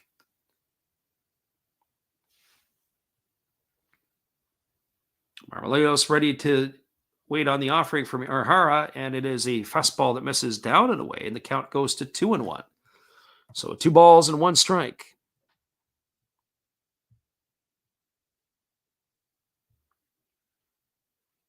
The lefty Ihara ready to go back to work. He kicks and delivers. It is a fastball swung on, and his ball is going to be grounded up the middle. Marmolejos has got himself a base hit single here, and that is going to bring up Daichi Suzuki, the first baseman. For Suzuki tonight, he is 0 for 2. He's flown out to center, and he's grounded to first. I'm starting to tell some stories about the umpires there, Randy Marsh. I'm actually not going to hold that one back, but the one guy that I really did like, for some of you who are listening, is Sam Holbrook. He is an absolute character. So Suzuki steps up to the plate. He is 0 for 2, but he's got a 211 batting average now. He chokes up a little bit here against the left-hander Ihara.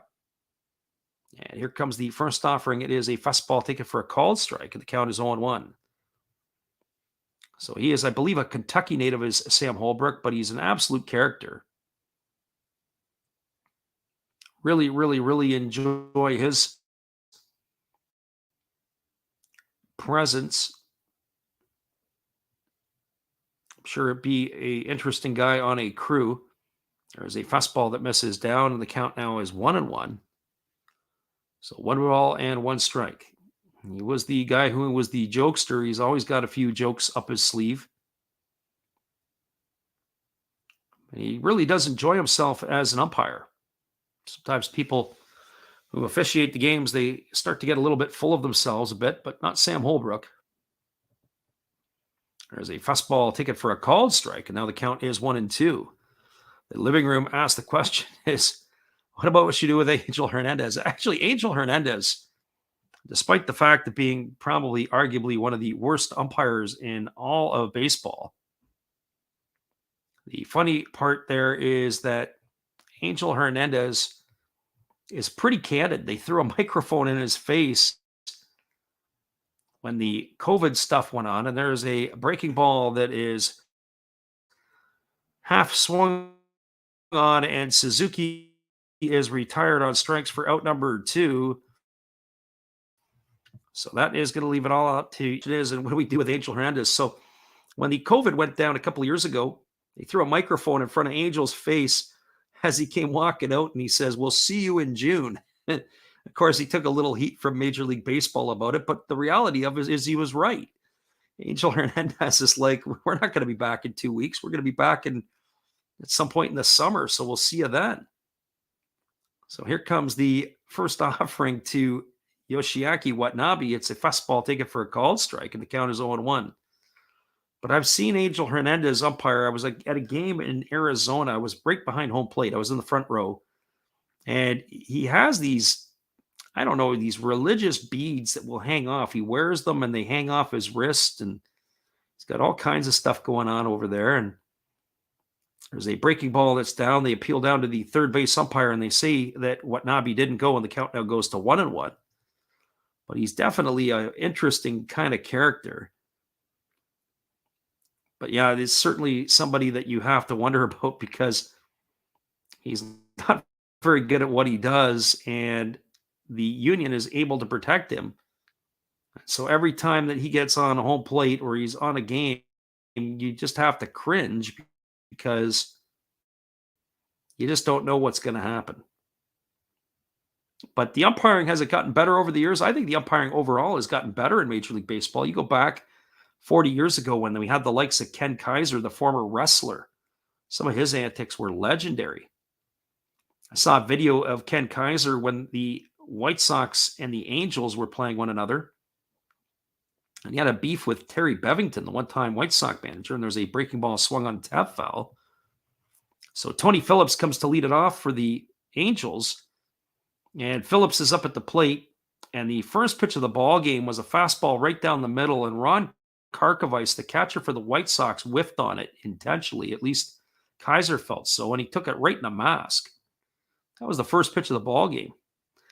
So the second pitch of the ball game, whoever the pitcher was for the White Sox went into the motion, and as the ball was about to release his hand, Kaiser yells out, "Ball 2." So Tony Phillips doesn't know what's going on. There's a fastball down in the dirt, and the count now goes to 2-2 on Watanabe. So what ends up happening is the next pitch, there's a fastball right down the middle. Phillips takes the pitch, and he calls ball 3, and he leans over to the dugout, and he yells to Bevington, "You better get your bullpen ready." So there's been 2 pitches right down the middle after he felt that it was whiffed on. And then the next pitch was ball 4, and they got the ball out of there, and he rolled the ball back to the pitcher. He was absolutely ticked off. There's a fastball that is swung on and fouled away by Watanabe. So I've looked for that on YouTube to see if I could get that. I've never seen it. It was a Major League Baseball training video to umpires, and I was privy to see that a number of years ago, but I've never actually seen that anywhere. You'd have to go look that up in an old game somewhere.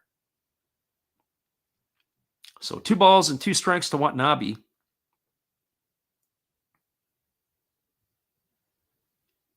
And here comes the offering. It is a fastball swung on. It's grounded to short. Ishii fields it. He throws over to second on the fielder's choice, and that is going to retire Marmoleos on a 6-4 fielder's choice for the third out of the inning, and that is going to be it here for the Eagles in their half of the 6th inning. So for the Tohoku Rakuten Golden Eagles, there was no runs, 1 hit, no errors, and 1 runner left aboard. We are now moving to the bottom of the 6th inning. We still have a 4-0 deal. Hang tight, everybody. I'll be right back and answer Alex's question and everybody else in just a couple minutes. Hang tight. Glad you're with us.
Welcome back, everybody. And Wakui has completed his warm-up tosses, and he's ready to face the 8, 9, and 1 hitters in the fighters' batting order.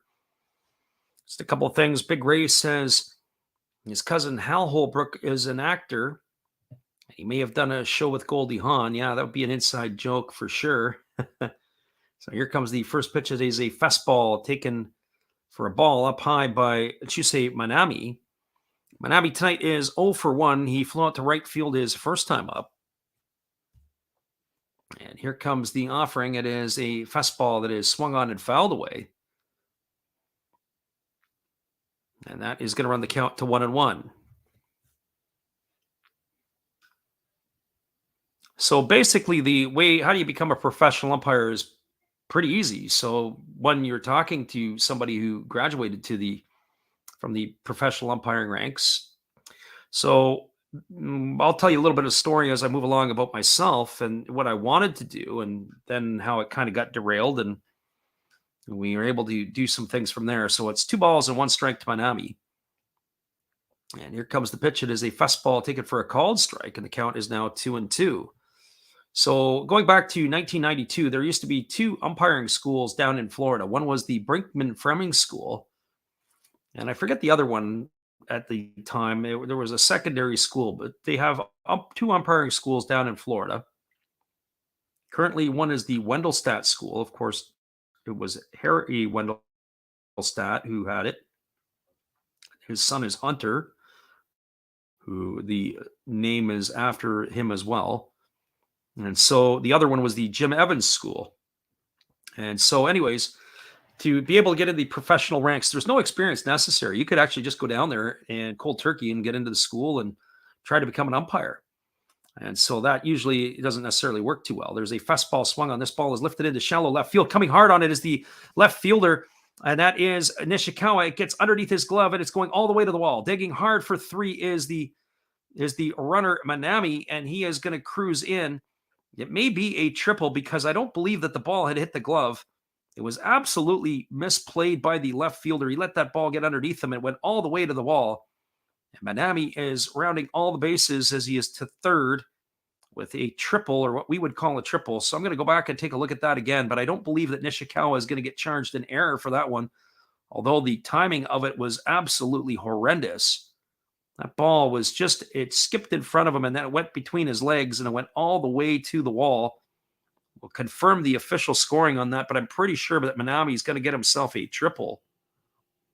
And so that is going to be a leadoff 3-base hit for the fighters. That's going to bring up Yua Tamiya. So Tamiya is 0 for 1 tonight. He's grounded to third his first time up, and there's a tapper slowly back to the mound. They check the runner back to third. They throw to first, and that is going to be a ground out 1-3. So our friend Alexander Leggett, who's been in here, and says how the fighters just self-destruct. That's what happens. So there is what a way it's going to bring up the top of the order, Go Matsumoto. So as I come back to that story about how you become a professional umpire, so there's a couple of schools. So the first time I was going to go down in 1992, I believe it was 92, or was it 93? January of 93. And I had registered for the Brinkman Fleming School, and I ended up coughing up my deposit. I was going to school at the time, still was at the university, and then I also had some other things. I had a job and some other stuff, and I ended up calling Joe Brinkman's wife, Karen, who was looking after the administrative stuff. And I said, Karen, I just don't think it's going to happen. I can't come down. I'm not going to be able to get down and do it. And she said, well, if you ever decide to come back, let us know. And there's a fastball delivered to Matsumoto, ticket for a called strike. The count is 0-1. Matsumoto is 1 for 2. He's doubled and grounded out. And he is waiting on the offering from the right-hander Wakui, and he takes a fastball outside for a ball, and the count is 1-1. So anyways, what ended up happening is I was playing football. I was doing other stuff, working, and had a lot of things on the go, and ended up not going down. And so then I ended up, once I graduated university, I ended up getting a job and moving on with life. So it was in 2007 I decided, you know what, I want to go back. I want to go and do this because I'm a little bit long in the tooth, but I want to go and have that opportunity. There's a fastball that misses down, and the count is 2-1. So I ended up going to the Wendelstedt School, and there was about 117 people in our class that year. So went down, and it's basically a 2-month course, and it's in Ormond Beach, Florida, and it's a pretty cool opportunity experience. You're on the field 6 days a week. Your only day off is on Sunday. So here comes the 2-1 pitch. There's a fastball swung on and fouled away. Count goes to 2-2 on Matsumoto. And so the fellow who ran the camp, or the school, was Paul Nart. Paul Nart was a longtime big league umpire. I never knew who he was. I had no idea who some of these guys were. And there were other guys. Jerry Lane was there for a bit. Sam Holbrook was there for a bit. And there was also the big league umpire, Hunter Wendelstedt. Harry Wendelstedt was still alive at the time. He was there. And then there were some minor league guys who were up and down. Corey Blazer, who's in the big leagues. I really like Corey a lot. I also like John Tumpane. Those two guys were there. And then there was Brian Knight and David Rackley, and there were a few others. There's a fastball that misses down to Matsumoto. Counts 3-2. So a lot of different guys. And then there were some guys in my class who got to the big leagues. One was Thomas Woodring. I don't know what he's doing now. I don't know if he's hurt. I don't know what the situation is. I haven't seen his name. He was on the big league roster for a bit. And then the other one was Nick Marley. He was up for a bit.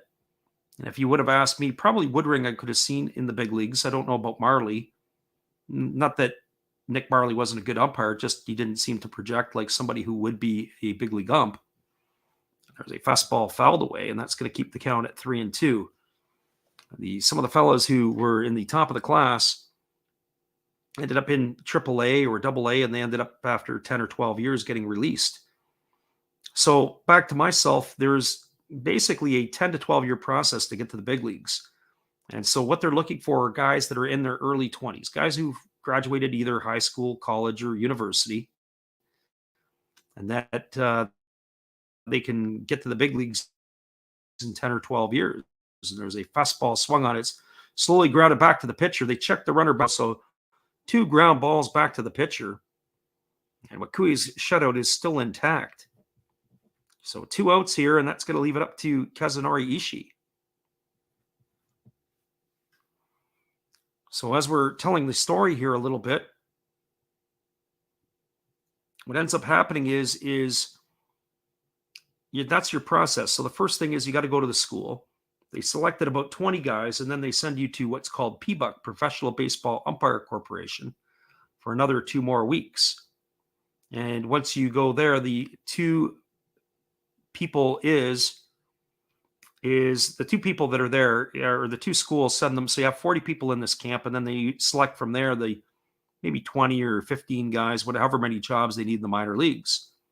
The first pitch to Ishii is a fastball that misses wide. The count's 1-0. So 1 ball and no strikes to Ishii. Here's the pitch from Wakui. It's a breaking ball swung on. This is lifted into foul territory. Racing over is Watanabe. He makes the catch. And that is going to do it. The Fighters strand a leadoff triple here in the 6th inning. They're unable to cash it in as Wakui wiggles out of a jam. There was no runs, one hit, no errors, and one runner left the board. We are now through 6 innings. I'll come back and carry on with that story in just a moment. We appreciate you guys for being here. It is still a 4-0 ball game for the Eagles. Hang tight. We'll be right back.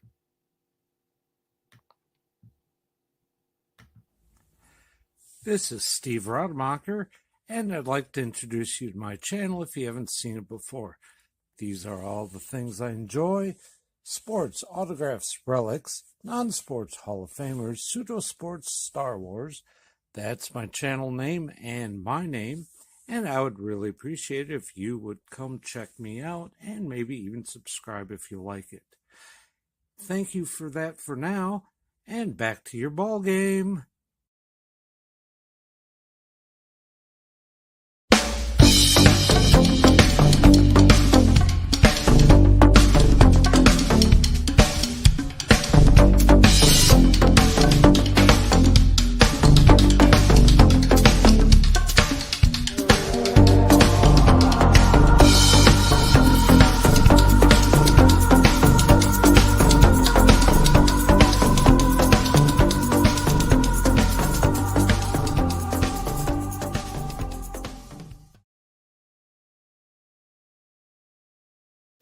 Welcome back, everybody. We are moving to the top of the 7th inning. It's going to be the 8, 9, and 1 hitters coming up for the Tohoku Rakuten Golden Eagles. Ryosuke Tatsumi, Hikari Oda, and Haruki Nishikawa, the 8, 9, and 1 hitters. We do have a pitching change as the fighters have again gone to the bullpen. And we're going to have to get a look-see on this one because we don't have this pitcher on our roster. So this will be the 3rd pitcher used in the ball games. And we're going to have to do a quick little bit of homework to find out who this is. This is number 91. It is Furukawa, who is the pitcher.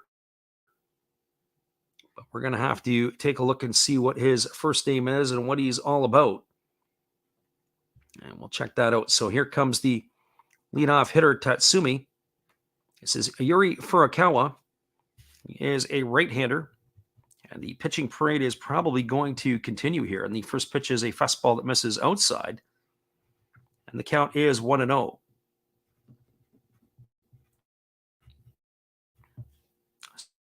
So 1 ball and no strikes to Tatsumi.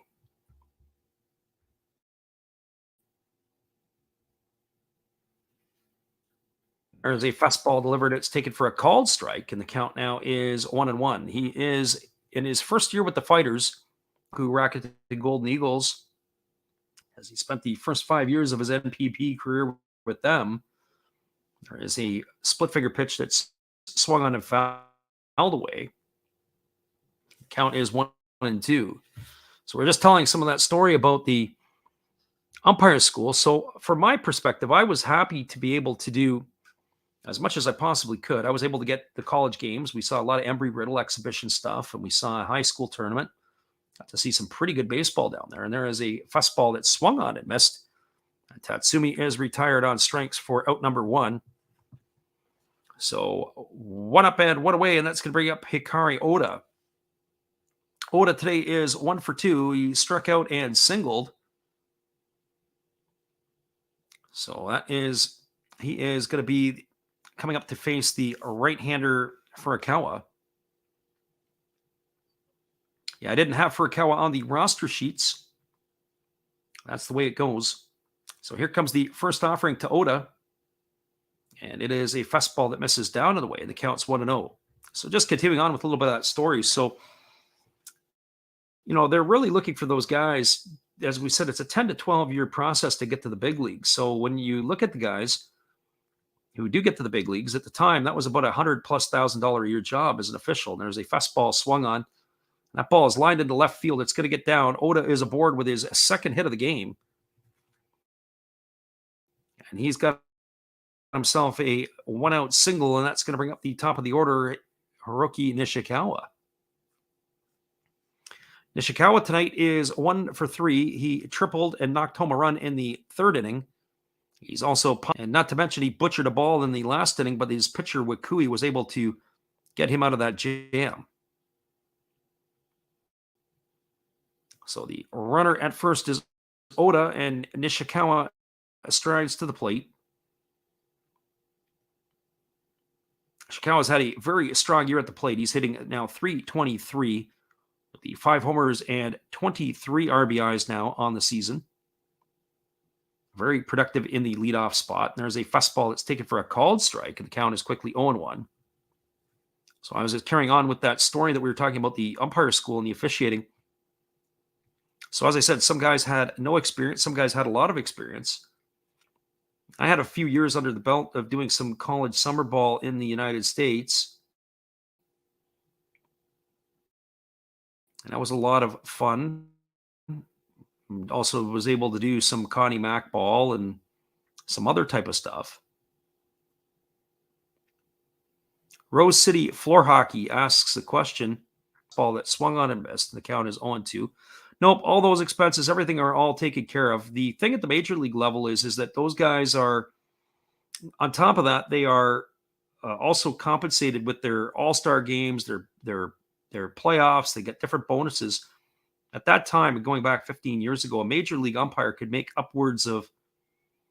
possibly make up to $500,000 a year. On top of that, you get all your expenses. You get your meals, you got everything else. And the way they work it now is that they get a couple of weeks off during the season for a vacation. There's a lot of extra different guys. There's a fastball swung on, his popped foul. It's going to reach the seats over on the third base side. It's going to keep the count at 0-2 to Nishikawa. Make that kind of money. And that's kind of the big hook. A lot of guys, they stay in it because if you get to the big leagues, and that's the goal, then you can start making yourself some money. But I know quite a few guys that got to AA and AAA. They ended up getting released or they ended up leaving. Some guys will do a lot of different things. In Major League Baseball or minor league baseball, you're only paid by the month. So a lot of guys will go and instruct at the school that are minor league umpires, and some guys will actually go down to the winter leagues. I know a couple guys in the Dominican League. I know a couple guys that went to the Venezuelan League. Didn't know anybody in the Puerto Rican League. But sometimes guys would go to different places, Australia, overseas to Asia. They helped cut their teeth and also gave them some money. The Arizona Fall League is also a league where some of the minor league umpires will go at the end of the season to hone their skills. So no balls and 2 strikes to Nishikawa. Furukawa ready to go back to work. The runner at first is Oda. There's still one away here in the 7th inning. He gets the sign from his catcher. He's ready to go back to work. And here comes the pitch. It is a fastball that misses down, and the count goes to 1-2. So that is kind of the piece there, depending upon what you're thinking about or what you're looking at, is how much money can you possibly make and how long is it going to be able to take you to do that? So some guys end up tapping out early because they got a wife and kids, and you just can't do that on minor league money to be able to raise a family. Unless you got a wife who's very understanding or she's got a good job. So 1 ball and 2 strikes. Furukawa holds at the belt. And now he kicks and delivers. There's a fastball that misses upstairs, and the count's 2-2. So obviously, the more experience that you may have as an official, the better it is in your favor to be able to do it when you're 28 years old. So there is a window, because if you're going to waste, I don't say waste, if you're going to invest 10 years of your life from the age of 26 or 7, then that's a 10-year process. You're going to be in your late 30s by the time you get to the big leagues. Well, let's call a spade a spade. 38-year-old umpire in the big leagues, how many good years do you have left? 12, 15 years? There's a fastball that misses down. Off to the races goes the runner, Oda, and he slides into second base safely. He's got himself a stolen base. And that is going to run the count now to 3-2 on Nishikawa. Based on what I've witnessed, that was a much better throw that time from the catcher. It did short hop up. It took the glove of the shortstop Ishii up, and then he had to come back down and make the tag. But if I'm the Eagles, I'm running all day on Tamiya here until he can prove to me that he could throw guys out. So 3 balls and 2 strikes is the count on Nishikawa.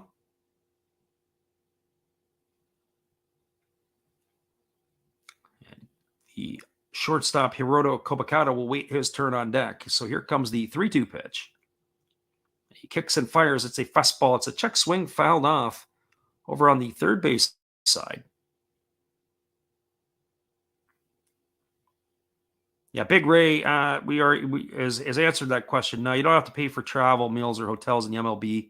You don't even have to pay for that in the minor leagues either. The other thing is, too, is when they assign guys to rookie ball down in Florida, what they used to do is they used to have guys they'd have like a house, or they'd have accommodations, a condo, or what they would do is they would put a couple of condos where they would put the guys into an area. And you would work an area first, and then you would go into another area, or you'd be sort of in a zone. So, like, in other words, you'd do the Gulf Coast League in the north, and then you would do the east or the south or whatever, and they kind of rotate you around over that 10-week window. There's a fastball that misses down and in. That is ball 4 to Nishikawa. So now they got runners on first and second. That's going to bring up Hiroto Kobakata to the plate. And that looks like it's going to be it for Nishikawa. We're going to have a pinch runner for him. It's a little bit of a surprise, but based on how he butchered the ball in the last inning, maybe it's not a surprise.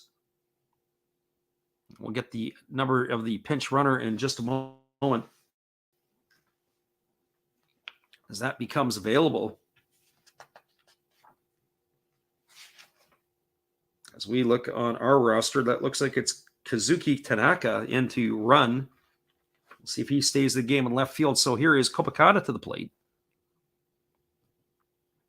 So here comes the first offering. It is a fastball swung on. It is popped up behind the shortstop. Camping out underneath it now is the left fielder, Imagawa. He makes the catch, and that is going to retire Kobakata for the second out of the inning. So that is going to bring up the second baseman, Hideto Asamura.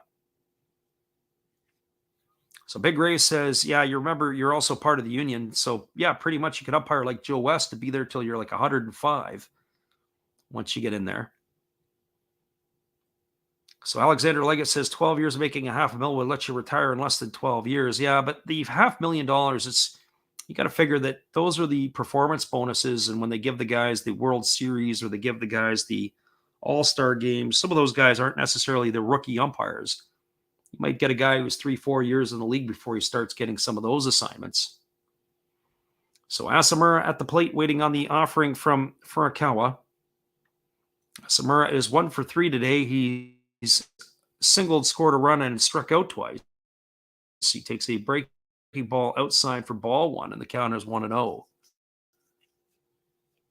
So still keep in touch with a few of the guys. Not as many as maybe we'd like. You go off to different places. There was one of the fellows who was in the school who actually got to AAA, and then they gave him his release, and he ended up in the Air Force, the American military. And last time I saw him, he was in Washington, D.C. with the National Guard, and he was manning the unknown soldier tomb. They have some of the guys that would guard that, and he was a part of that. There's a fastball swung on and fouled away, and the count is 1-1 now on Asamura.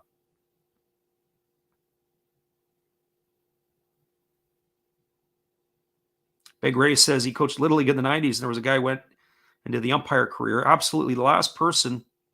He could have been an umpire. Made it to the minor leagues. There were some interesting guys that were there. There was Al Summers was a longtime major league umpire. I believe it was his grandson was in our class. There's a breaking ball that misses. It's 2-1. And nice kid. I say kid. He was a young man. But had actually some legitimate learning disabilities. And so, kind of wonder sometimes how guys would fare with that. You often hear about ADHD. That wasn't his deal, but possibly dyslexia might have been the issue. There's a fastball swung on and fouled away, and the count goes to 2-2. There was also the name that some people might remember. Roger Craig was the longtime manager of the San Francisco Giants, also the pitching coach of the '84 Tigers. His grandson of the same name was in our class. Used to, back in the day when we actually were able to go out and play basketball, He was a pretty good little basketball player, had a pretty good left hand. He was left-handed. Of course, the grandfather was right-handed. So here comes the 2-2 pitch to Asamura, and it is a fastball swung on. This ball is lifted into right field. If there's room, and it is not for Manami, it's going to reach the seats. That will be a foul ball to Asamura. Big Ray says he did that until the early 2000s, and he lost contact. But I was amazed at how he made it to high school level. Yeah, sometimes you get different ones. I mean, there were some guys I know that, like, even at the major league level, there was a couple of guys that, some of the umpires, some of the students didn't like. And there was one umpire, I didn't have an issue with him. His name was Mark Ripperger. But a lot of the students did not like Ripperger. You'll see his name from time to time. He's still in the big leagues. There's a fastball that misses outside. Count is 3-2. I had no issue with him. I had no issue with David Rackley. Rackley was also another guy who is also in the big leagues. But some of the students, they just felt that it rubbed them the wrong way. The two R's, Ripperger and Rackley. So here comes the 3-2 pitch to Asamura.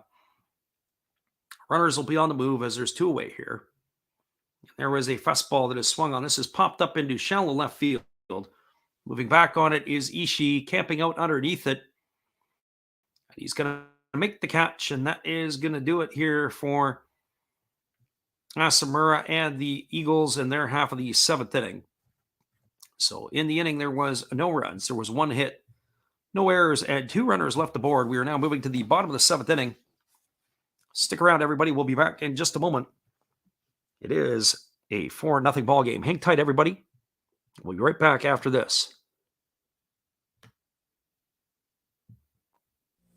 Hello, guys. Thank you for joining Freddie here on his baseball game. And I'm Steve Rademacher, and my channel is really all about everybody, including all my international friends. We have such stuff as non-sport packs from Canada, the OP Cheese. We have the Greek Freak. We have money from around the world. We have lira. We have yen. We have francs. We have pounds. We have Deutschmarks. We have all kinds of cool stuff like that. We even have some cooler things like Japanese women wrestlers and OPC baseball cards where I cannot read the back. We even have unopened material like the royal family, I know it's backwards, from London, England. Thank you for watching. Back to Freddie.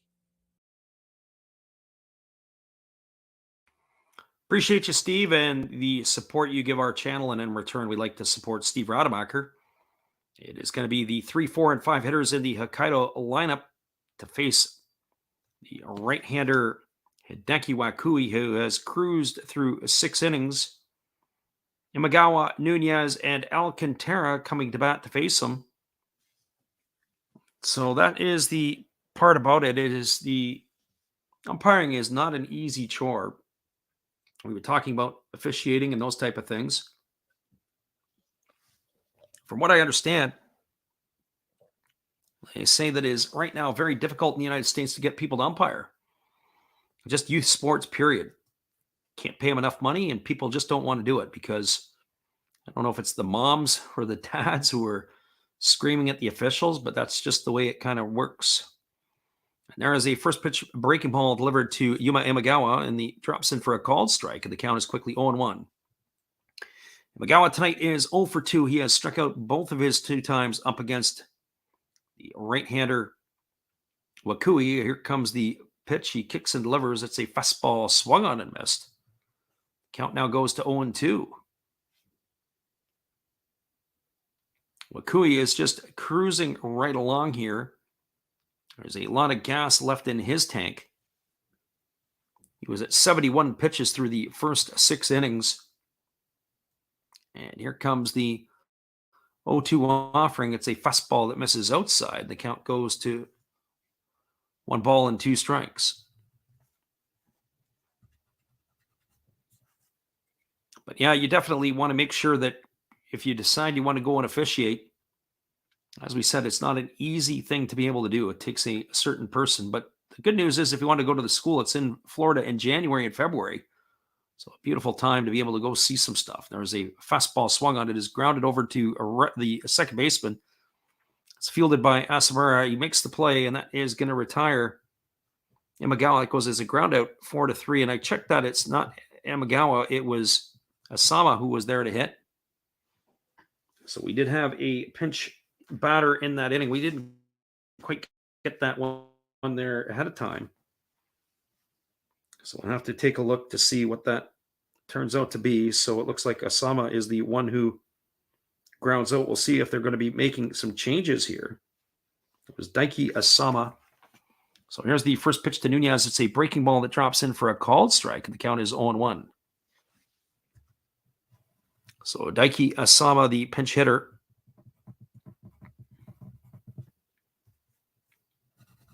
So here comes the 0-1 pitch to Nunez. And Wakui delivers a breaking ball that just misses inside. The count's 1-1. Big Ray says he actually retired from teaching with a pension and became a full-time NFL lines judge.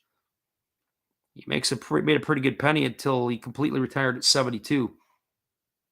There's a fastball that misses upstairs. They appeal down to the first base umpire, but they say he didn't go, and the count's 2-1. There's a fella I used to officiate football with. I also did football for quite a few years, packed it in about 12 years ago. I had to make a decision before the age of 40 if I was going to go into the professional ranks or not. And I had enough. I was not interested in doing that type of stuff. And there were at the time no Canadians in the NFL. But my neighbor is the first Canadian official in the NFL. There's a breaking ball swung on. This ball is golfed to left field. And this ball is going to leave the park. A home run for Renato Nunez.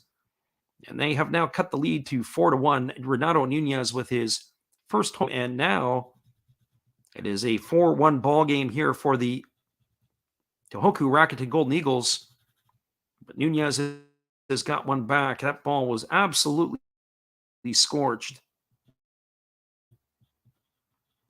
It was a complete no-doubter. And that's going to bring up Arizmendi Alcantara. So if you're interested in looking up the crews, the fellow's name is Dave Hawkshaw. He's a firefighter. He is the first Canadian official in the National Football League. But he was a CFL official for a number of years. His father lives near me as well, and his dad was a longtime CFL official. I refereed with Bruce for a bit. There's a first pitch fastball that swung on. This is lifted foul down the left field line, but it's going to reach the seats. And the count is no balls and one strike. With that fly out and the strikeout,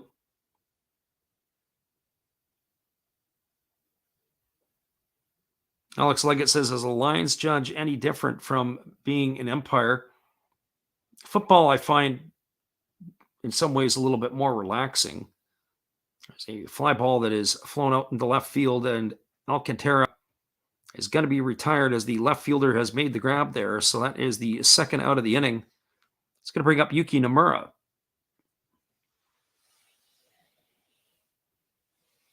Just have to get a quick little check on the substitution there for the Tohoku Rakuten Golden Eagles. They did make that change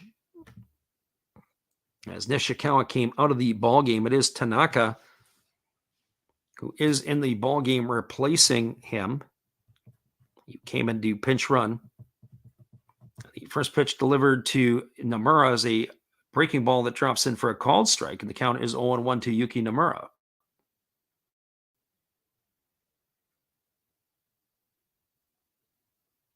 Wakui ready to go back to work. He kicks and delivers. There's a fastball swung on and missed. Count is now 0-2. Last pitch came up at 92 miles an hour. He just blew it right by the designated hitter, Nomura. So here comes the 0-2 offering, and it is a fastball that just misses off the outside corner. Runs the count to 1-2 on Nomura.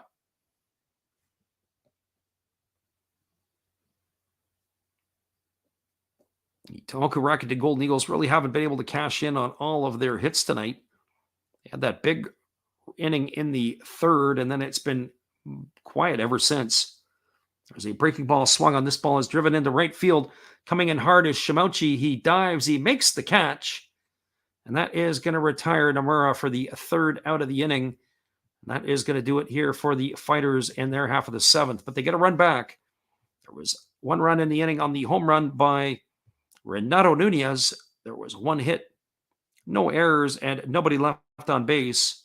We're now through 7 complete. It is the Tohoku Rakuten Golden Eagles 4. The Hokkaido Nippon-Ham Fighters 1. Stick around, everybody. We'll be back in just a moment with all the actions. We are going to be right back after this. Good evening, ladies and gentlemen. Namaste. Hey, I hope you guys have been enjoying the game.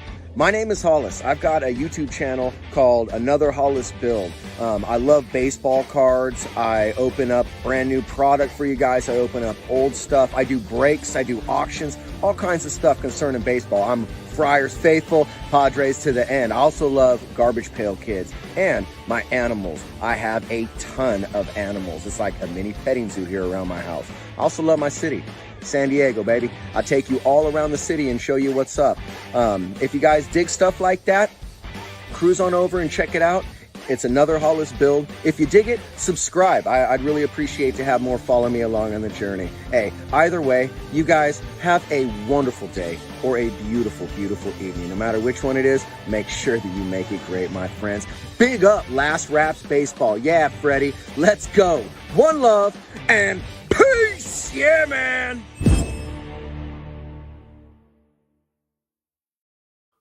Welcome back, everybody. It's going to be the heart of the Golden Eagles batting order coming up to face probably another pitching change from the Fighters. We're going to have to get that change in just a moment, but it's going to be Hiroki Shimouchi, Jose Marmoleos, and Daichi Suzuki.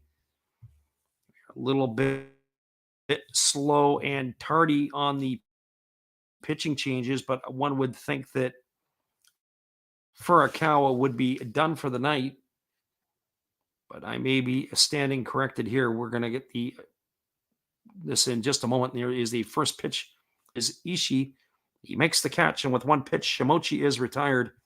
And it is still Furukawa on the hill, so there was no change here for the Hokkaido Nippon-Ham Fighters other than the fact that they do have a new left fielder in Asama. So Daiki Asama has come in to replace Yuma Imagawa after the pinch hitting role.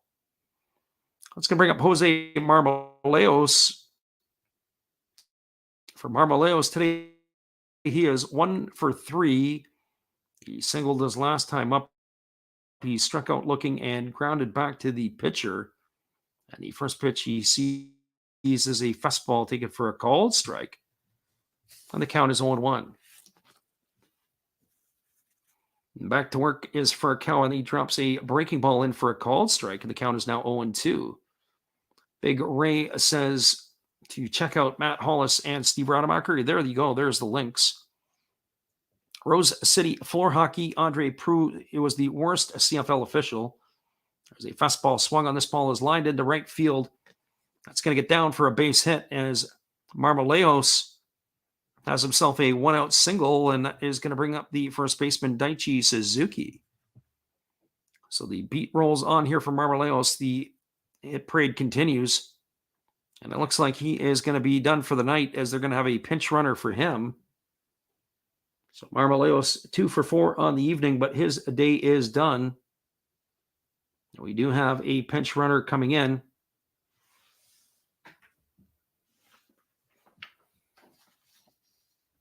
We'll get you the pinch runner here in just a moment.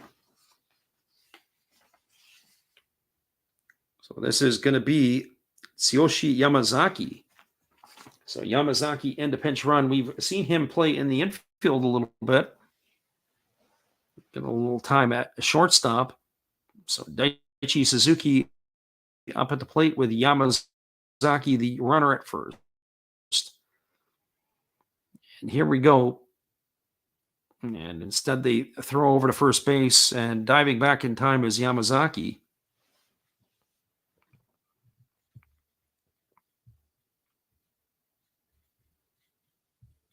These are certainly not two of the Glen. Have played some very good baseball this year. They are 18-6-1. They've got the most wins in the Pacific League. The Hokkaido Nippon-Ham Fighters have 10 wins, and they are one of the worst teams in all of the NPB, maybe not win percentage-wise, as the Bay Stars and the Hanshin Tigers each have 10 wins. Worst in the NPB. So here comes the first offering to Suzuki. It is a fastball swung on. This is popped up into shallow left field. Coming over underneath it is Asama. He's going to make the catch, and that is going to retire Suzuki for the second out of the inning, and that's going to leave it all up to Yoshiaki Watanabe. For Watanabe on the afternoon, he is 0 for 3. He's flown out to center, flown out to left, and he's bounced into a fielder's choice.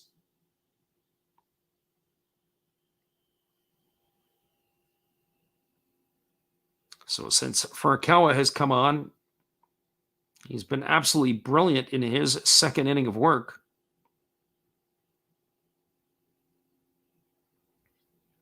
Watanabe's average has slipped to a $190 on the season,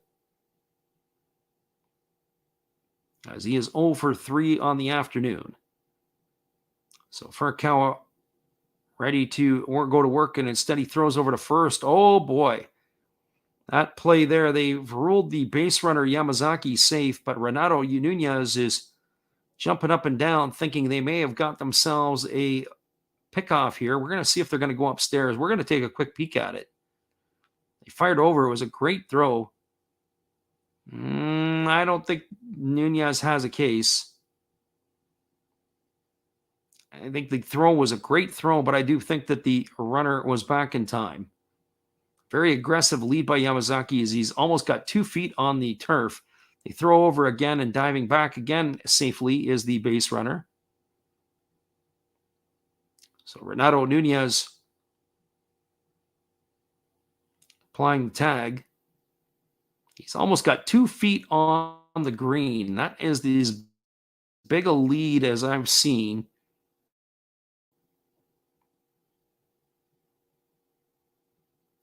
So here comes the first pitch to Watanabe. He really looks like he wants to run. They're keeping an eye on him here. And here comes the pitch. He fakes like he's going at first. Pitch is a fastball swung on and fouled away. It's going to reach the seats over behind the third base dugout. The count is now 0-1. So no balls and 1 strike. And just again, a reminder, we're going to be on for the Astros and the Mariners tomorrow at 11 o'clock Pacific. It'll be about 2 o'clock on the East Coast. Unfortunately, I wanted to call any other Golden League game tomorrow night, but I just have a feeling it's not going to happen. I was going to put it on the schedule. I've got some commitments that I have to take care of, and because of all the rain in this area, that's the problem. My commitments are going to be a little later than I want them to be. There's a fastball. There goes the runner down to second. The throw is wild. It's into center field.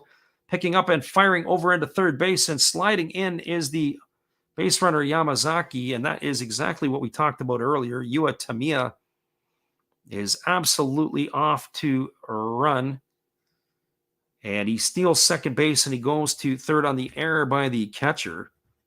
So stolen base, E2 gets him over to third, and the real Fighters defense is starting to show up. Alexander says, yeah, it's sad, but we are going to do a game on Friday, and we also are going to do a game on Saturday night. So hopefully on Friday night and Saturday night, you can join us for NPB action, because we're going to call 2 of those.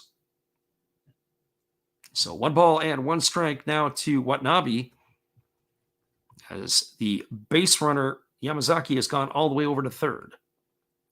And here comes the pitch. It is a fastball taken for a called strike. It's going to run the count to 1-2. Pitch from Furukawa caught the inside corner. Watanabe sure didn't believe that. Alexander says he works on Saturday, so it sounds great. Yeah, tentatively right now, both the Friday and the Saturday games are what we're going to call. Just haven't decided which ones yet. We'll make that decision as it gets a little closer. So here comes the pitch, and there is a breaking ball that swung on. It was lifted into shallow right field. Camping out underneath it is the second baseman, Alcantara. He makes the catch, and that is going to do it here for the Golden Eagles in their half of the eighth inning. They threaten, but they don't score. They had no runs in the inning on one hit. There was one error and one runner left aboard. We are now moving to the bottom of the eighth inning. It is the Hokkaido Nippon-Ham Fighters trailing the Tohoku Rakuten Golden Eagles 4-1. Stick around, everybody. We'll be back in just a moment after this. We appreciate you all being here.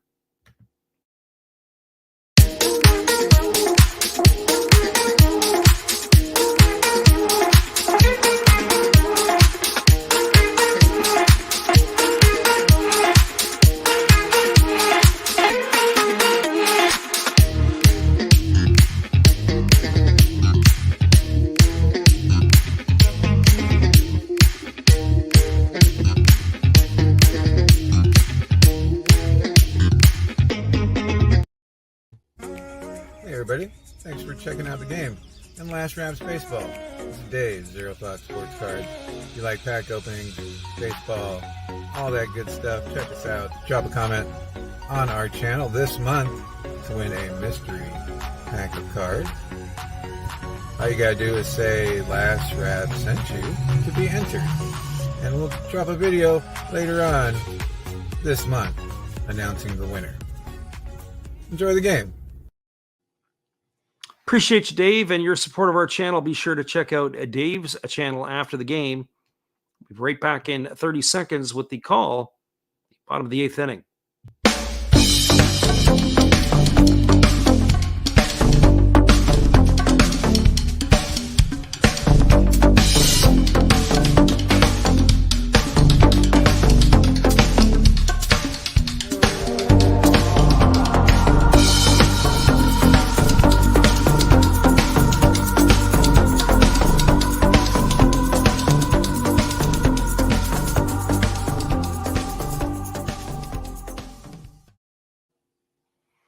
Welcome back, everybody. We're ready to go back to the live action, and it's still Hideki Wakui on the mound. He's going to be facing the 7, 8, and 9 hitters in the order for the Fighters. That is Ryota Iachi, Chusei Manami, and Yua Tamiya. And the first pitch delivered to Iachi is a fastball taken for a called strike, and the count is 0-1.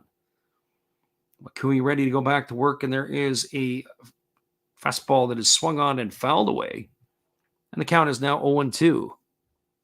So no balls and 2 strikes. Big Ray popping up, doing all the legwork for us here in the chat, giving you the link for Dave at Zero Fox Sports. So here comes the 0-2 pitch. Wakui kicks. There is a breaking ball that just misses off the outside corner, and the count runs to 1-2. So 1 ball and 2 strikes to Iachi. Wakui ready to go back to work. He holds at the belt. He kicks and fires. There is a breaking ball swung on. It is tapped slowly. It's fielded by Oda. He fires to first. What a great athletic play by the catcher. It's going to go down as a ground out 2-3. Ball was chopped into the dirt. The catcher pounced on it, was able to catch it without it hitting the ground. He got around the ball, and he was able to make a great throw to be able to retire Iachi for the first out of the inning. That is going to bring up the right fielder, Chusei Manami. Manami is 1 for 2 today. He has tripled, and he has flown out to right field. So here comes the first pitch. It is a fastball swung on. This ball is lifted into center field. Moving over underneath it is the center fielder Tatsumi. He makes the grab. That is going to retire Manami for the second out of the inning, and that's going to leave it all up to Yua Tamiya. Curious to see if we're going to get a pinch hitter here for Tamiya. If that is who's coming up or not. It looks like we are going to get one, and it is definitely going to be. It's going to be Kotaro Kiyoyama, or Kiyomiya. Sorry for butchering the last name. Kotaro Kiyomiya, now pinch hitting. He's hitting 173 on the season with a couple of homers. So we are going to see ourselves a new catcher, and that horror show behind the plate is coming to an end because Tamiya has not had a good game tonight.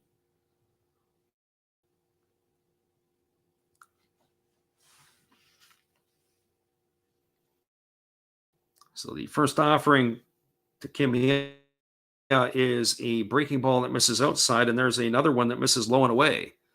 So I'm just getting the updated information here.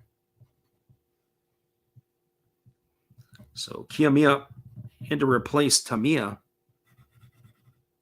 with 2 out here in the 8th inning.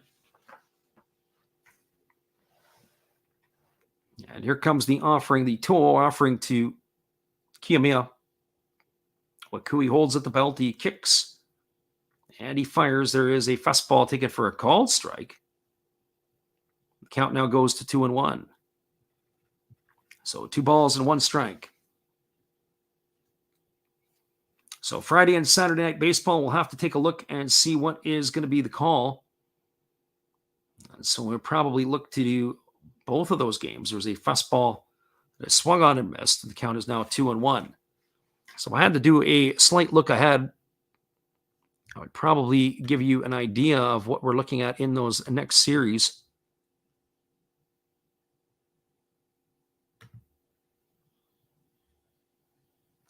And there is a fastball that swung on its tap, slowly foul.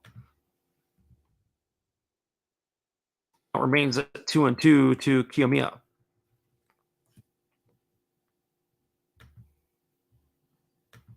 So if we're trying to pathway out our schedule for the weekend, so we won't be doing the Japanese Friday games, but if I had to pick one, I probably will do the best would be the Chiba Lotte Marines and the Fukuoka SoftBank Hawks. There is a fastball that misses down, and the count now goes to 3-2 to Kiyomiya. Then on the Saturday night game, to me, it's only one option. It's Oryx and the Tohoku Rakuten Golden Eagles. Although, that being said, I may do the back-to-back game. It's actually the Saturday night for us in North America. I got all kinds of options.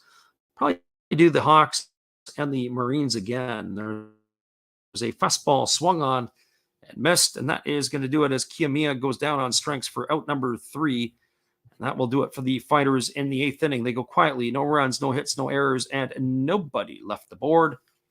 Looks like we're going to have another pitching change for the Fighters as the big boss is out of the dugout and telling the home plate umpire who he is bringing in to face the 8, 9, and 1 hitters when we return. Stick around, everybody. We'll be right back in just a couple moments. We're glad you are with us tonight. Hey guys, and thank you, Freddie. Steve coming back at you. That's right, Steve Rademacher. I would like to thank each and every one of you that is tuned into my channel. And today, let's do a little shout out for some other great channels you should be watching. There is WVlogs 18. There's Big D's Sports and Collectibles. You all know another Hollis build. Why not Like Father, Like Son? That's a great duo that does some great stuff. It shows some great cards. And of course, the one and only Bud Stoney, creators of One of Ones. The creator of One of Ones, and they're all signed on the back. Bud Stoney, One of One, like this beautiful Robin Yount that he made for me. He made me another Robin Yount, this time mini, and a Christian Yelich mini. Great cards, and he does more than cards. We have darts of Hulk Hogan and many other things. So give them a look-see and give me another look-see. Subscribers are always welcome, and back to Freddie. Appreciate you there, Steve, and your support of our channel. And in return, we'd like to support Steve Rademacher. And they do have a pitching change now for the Hokkaido Nippon-Ham Fighters. We'll get you that information here in just a moment. It is going to be number 62, Daiki Mochizuki. And he is coming in to take over a big, hard-throwing right-hander. So we'll see what he has to offer here. So Daiki Mochizuki in relief. He will be the fourth pitcher used today by the Ham Fighters. They are down here. We're now in the ninth inning. So we're going to see what we have left here in this one. There's not much time left. The Eagles are going to be sending up the 8, 9, and 1 hitters. It'll be Ryosuke Tatsumi, Hikari Oda, and then the top of the order, which is Tanaka, who has come into place to replace Nishikawa. So that is Kazuki Tanaka. So here comes the first pitch. There's a fastball that misses outside. The count is 1-0 to Tatsumi. Tatsumi tonight is 1 for 3. He singled, stole a base, and scored a run in the third. He's flown to center and struck out his other 2 times up. And here comes the offering from the right-hander. Right-hander Mochizuki, and that is a fastball that is a check swing fouled away, and the count goes to 1-1. So 1 ball and 1 strike. Our friend Big Ray says he's got to hit the rack. His grandson has a Little League game tomorrow if there's no rain. We appreciate you being in here, Big Ray. It's too bad you can't finish out to the bottom of the ninth as we've only got a couple of 6 outs to go, but you never know. This game could already be over or in the bag for the Eagles. So here comes the 1-2 pitch to Tatsumi. There is a fastball that misses inside. The count goes to 2-2, but we do appreciate your support and checking in. So hopefully we'll see you later in the week. So 2 balls and 2 strikes. As Mochizuki ready to give the 2-2 offering to Tatsumi. He kicks and delivers. There's a fastball swung on. This ball is lined to left field. It's going to get down in front of Asama. Tatsumi is going to pick up his second hit of the ball game with a single left field here to lead off the ninth inning. And it's going to bring up the catcher, Hikari Oda. Oda has had a great game today. He's got a couple of hits, a stolen base. He's also made some very nice defensive plays.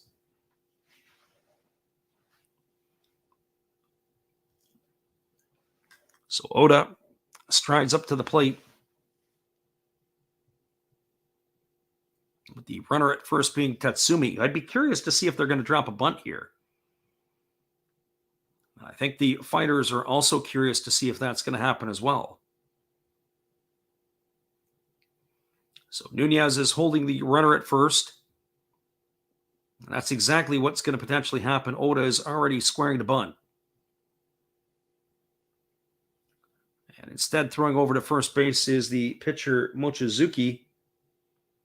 Diving back in time is the base runner Tatsumi. Tatsumi has 1 stolen base this year, but he is a threat to run. He has been able to steal bases at other points in his career, specifically last year.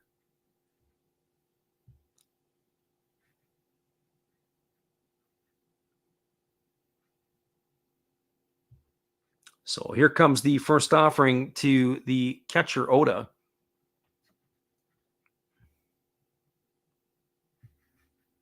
As Tatsumi is the runner at first. And here comes the first offering, and instead it is Mochizuki stepping off the mound. Looking at the base runner, as we said, Tatsumi had 6 stolen bases last year, 11 the year before. 13 the year before that. His running has declined a little bit. He's got 31 career stolen bases in the NPB. So Oda gets himself dug in. He's ready to face the offering from the right-hander Mochizuki. This game has kind of come to a bit of a stall. Mochizuki gives that leadoff hit up. So here comes the first pitch. He kicks and fires. It's a fastball that misses upstairs. The count is 1-0. So 1 ball and no strikes.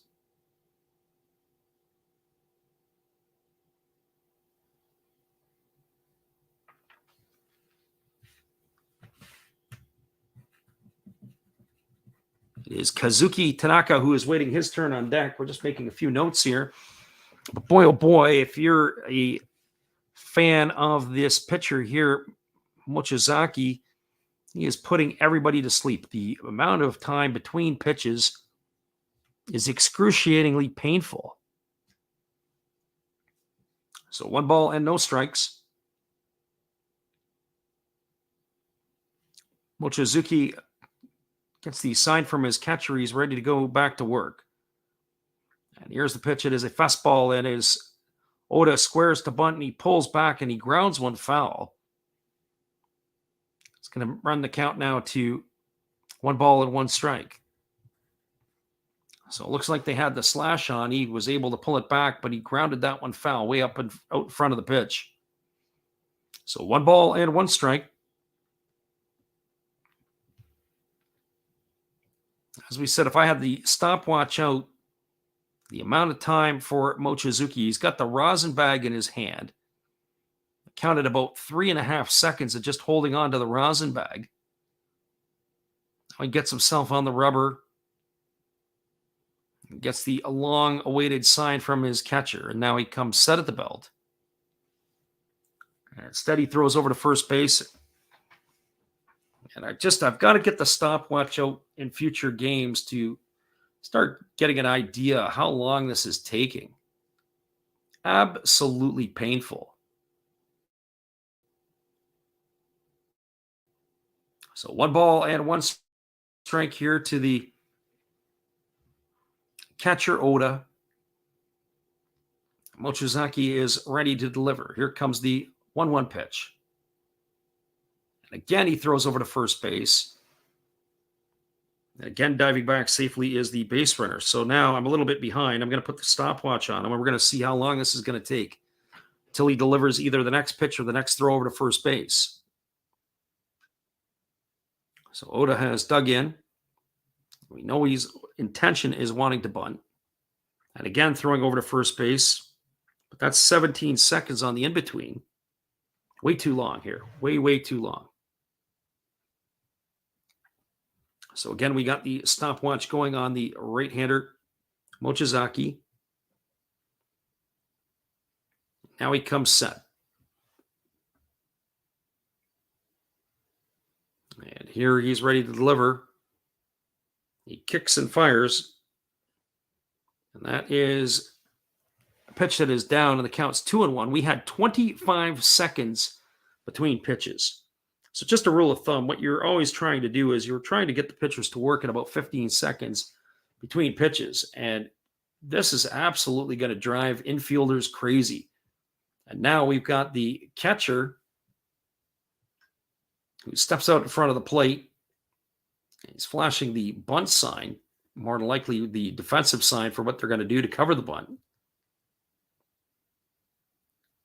But this game here really has taken a slowdown. They talk about the pace of play. It kind of reminds me of former New York Met pitcher and Oriole pitcher Steve Traxel. And there's a fastball that is bunted foul, and the count now is 2-2. Steve Traxel used to be almost like a Jose Charbonneau for the Indians, a human rain delay. He used to take forever between pitches. He used to drive teams crazy. So if you were going to a ball game and you saw Steve Traxel was pitching, you start turning, hope you didn't get advanced tickets, turn around and drive the other way. He was absolutely terrible. Alexander Leggett says, I really think there's something to leaving in the 7th inning. I guess they wanted to create some drama here in the 9th. They're only down by 3. And again, they throw over to first base, and again, diving back in time is the base runner Tatsumi. I have to go and look to see who the substitute catcher is in this situation. Looks like it's Umbayashi behind the plate now. So I don't know. Let's test this guy out, see if he could throw anybody out. Because the first guy, Tamiya, couldn't throw out the trash, let alone a base runner. So 2 balls and 2 strikes, and again they throw over to first base, and again diving back in time is Tatsumi. Like the throws over to first are not even close. I understand why they do it. You've got to try to be able to keep the runner in check. But slow feet by the pitcher, he's got no chance. It's only a 1 foot lead on the carpet for the base runner Tatsumi. And here's the offering. It is a fastball that misses down. That runs the count to 3-2. Alexander Leggett says these base runners are the trash.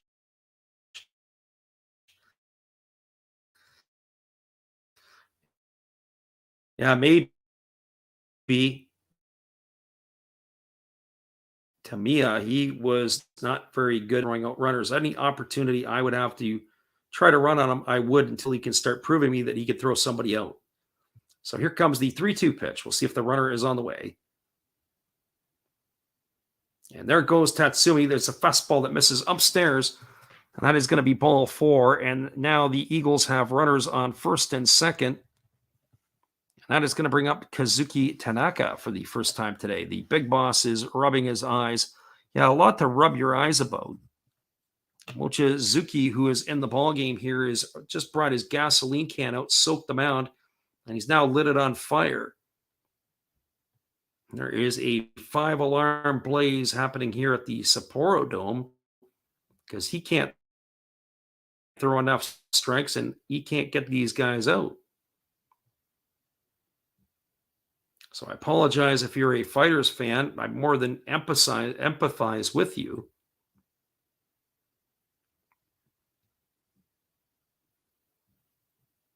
So that is going to bring up the batter Tanaka. He is getting his first at bat of the ball game tonight. Be curious to see if they're going to have him bunt with runners on first and second. One would have to think that this would be a yes. So let's see what's about to happen here. Here comes the first offering from the right-hander Mochizaki. And instead he fakes a throw over to second base. Absolutely crazy. I know that, again, you want to keep that runner close. You don't want to let this guy score. But if that was a B move offering, I wouldn't even classify it as a B move offering. It might have been even a D move offering. So here we go back to the live action. He holds set at the belt. He checks the runner at second. He kicks and fires a square to bunt. It is missed. As Tanaka squares late, he missed the bunt. It is taken for a call. It is missed for a called strike, and the count is 0-1. So no balls and 1 strike to Tanaka. The runner at second is Tatsumi. The runner at first is Oda. The Eagles are trying to tack on some runs here in the 9th inning. And Mochizaki is putting us all to a painful sleep here. This inning in itself is probably going to take 25 minutes to play. 24 and a half are responsible by the pitcher who can't get on the darn rubber and get ready to go. So here comes the 1 strike offering to the batter Tanaka. Tanaka's already squaring to bunt. And here's the pitch from Mochizaki. It is bunted and it is foul. It's going to go behind home plate. That's going to run the count to 0-2. Where I come from, as far as I'm concerned, it's 0-2. You got a job to do. You got a job to do, Tanaka. I'd be bunting again, even with 2 strikes. It is a full-on crash play going on right now. And the crash play is where both corners are racing in. The second baseman is covering first. The shortstop covers third. They are vacating second base right now. So no balls and 2 strikes. It looks like that's exactly what they're going to do. They've got the batter Tanaka already squaring to bunt. But now he's pulled back a little bit here. And here's the pitch. It is a fastball that misses upstairs. Count is 1-2. Alexander Leggett says at least this isn't a 16-inning game between the Padres and the Dodgers like last year. I'll even take that 1 step further. It's a good thing that this pitcher Mochizuki is not a starter. Can you imagine how long that game would go if he was the starter? Holy jeez. So here comes the 1-2 pitch. Mochizuki holds the ball at the belt. He checks the runner at second, and now he delivers. It's a fastball swung on and missed. And that is going to retire Tanaka for the first out of the inning. 1 up and 1 away, and that is going to bring up the shortstop, Hiroto Kobakata. For Kobakata tonight, he is 1 for 4. He singled and drove home a run in the 3rd inning. He has popped to 3rd, and he has flown out to left field twice.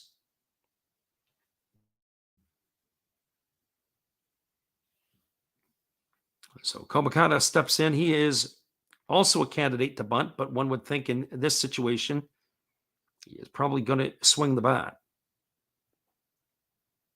So the diminutive left-handed hitting shortstop is ready to face the right-hander, and he does bunt, and he squares late, and he tries to push it down the third base line. The ball is going to roll foul, and the count is 0-1. The right-hander Hideki Wakui is still up and throwing in front of the Eagles dugout. Looks like he wants to come in and finish this ball game off.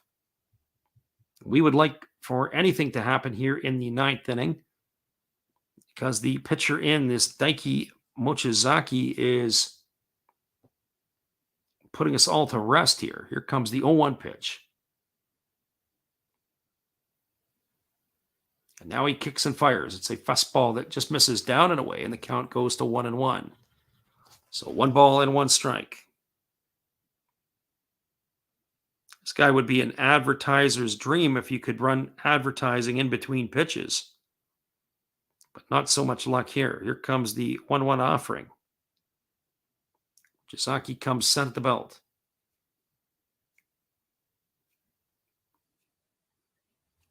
He checks the runner at second. He kicks and fires. There's a fastball swung on. This ball is lined into center field. It's going to get down. Coming up throwing is the center fielder Matsumoto, but that is going to hold the runner at third.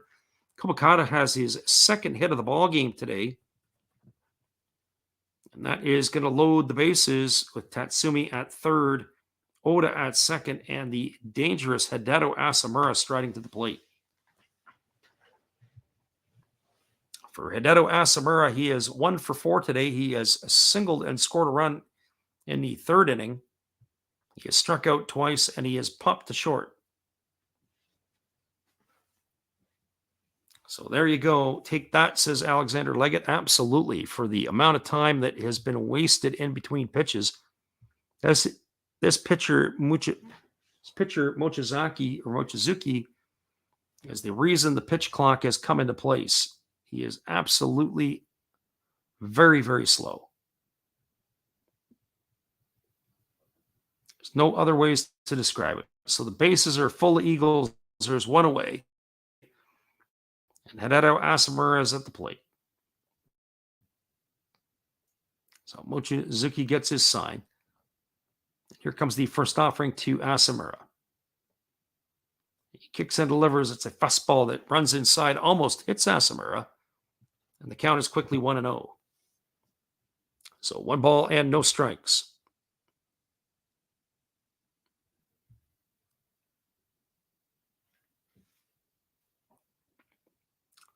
Alexander Leggett says, yeah, you really needed all that time to get the bases loaded. Should have just drilled a guy or two and you'd be in good shape. So here we go. Here comes the 1-0 pitch. There's a fastball taken for a called strike, and the count now goes to 1-1. So 1 ball and 1 strike to Asamura. I'm not sure what he was looking for there. That pitch was middle away, and that might have been the best pitch he's going to see in this at bat. So here comes the 21st pitch of the inning. One would have to think that the fighters got to get somebody up in their bullpen. You don't want to let this game to get away. A 3-run lead could turn ugly in a hurry. And here's the pitch. It's a fastball that misses upstairs. Count now goes to 2-1.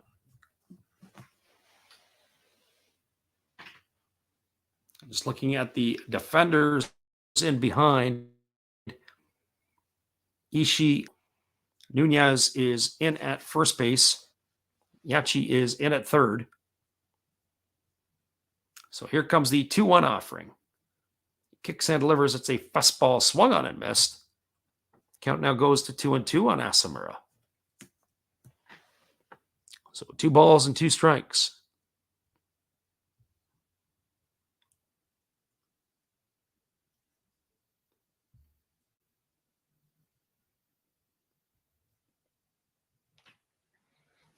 This game had a lot of tempo and pace until Mochizuki came into the game, and now he's putting us to rest. So here comes the 2-2 offering.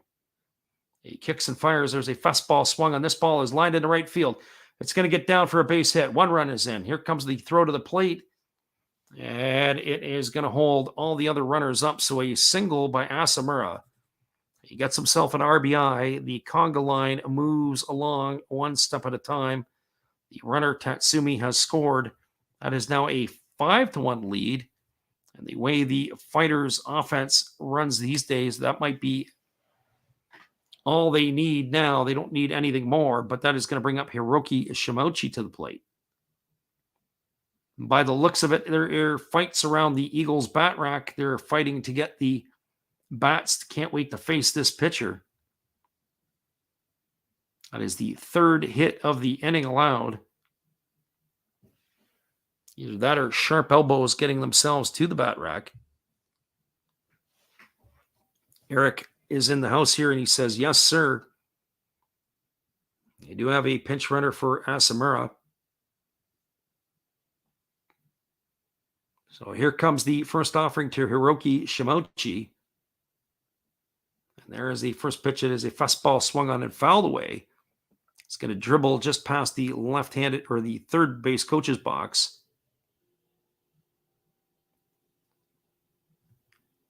So no balls and 1 strike to Shimochi. Yeah, the pace of this game was really good to begin with. Alexander says only about 3 hours. Probably, it seems like about 20 minutes for this inning alone, this half part, or this half inning. So here comes the 0-1 pitch. And a kick and deliver. It's a fastball swung on. It's grounded to short. Over to second for 1. Back to first. Shimochi is grounded into a 6-4-3 double play. That is going to end the inning here for the Eagles, but they had some damage here in the inning. There was 1 run. There were 3 hits. There were no errors and 2 runners left aboard. We're now moving to the bottom of the 9th inning. It is the Tohoku Rakuten Golden Eagles trailing or leading the Hokkaido Nippon-Ham Fighters 5-1. Stick around, everybody. We'll be back in just a minute. The call of the bottom of the 9th inning. Hang tight. Good evening, sports fans. I hope you all have been enjoying the game. This is just another message from another Hollis build. I hope that your team is in the lead, but if not, remember, that's life. That's what all the people say. You're riding high in April, shot down in May, but you know I'm gonna change that tune. When I'm back on top in June. I said that's life, and as funny as it may seem, some people get their kicks stomping on my team, but I don't let it get me down. 'Cause this fine old world, it keeps spinning around. I hope you enjoy the rest of the game, and if it remains the same, remember, that's life. You want your fill? Go check another Hollis build on YouTube. Last Raps Baseball. Let's get back to the game. Let's go! You know that's life. You know it. One love and peace.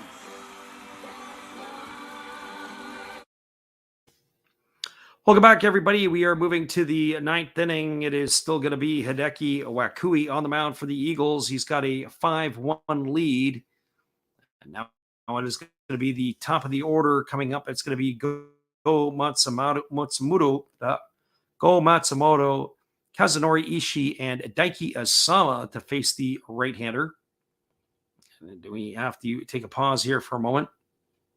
As it looks like they have called time at the plate here. The home plate umpire has indicated that the catcher was the one responsible. So here we go back to the live action, and the first pitch delivered to Matsumoto is a breaking ball that misses down and away, and the count is 1-0. Matsumoto tonight is officially 1 for 3. He doubled in the fourth inning. He's grounded out his other 2 times up. So here comes the 1-0 pitch. There's a fastball that misses down. The count is now 2-0. Kui was at 97 pitches entering this inning. He's about to throw his 100th pitch of the ball game. So here comes the 2-0 offering. And Wakui kicks and delivers. There's a fastball that misses upstairs, and the count now goes to 3-0. Kind of makes you wonder a little bit if the right-hander Wakui here, with all that extra time, he was in the dugout waiting. Now this is going to affect him. Here's the 3-0 pitch. There's a fastball taken for a called strike. The count now goes to 3-1. So 3 balls and 1 strike to Matsumoto.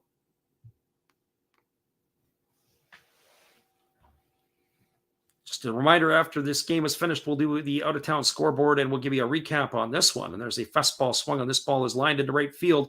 Shimauchi is coming, and he is going to make the catch. Nice play by Shimauchi. What a fantastic play. That was a sinking liner to right field. He had to come hard, and he literally pulled it off his shoe tops to make the grab for out number 1. Matsumoto is going to feel a little bit of hard luck here. So he is retired. We are going to get a pinch hitter for the Fighters. It is going to be Mizuno.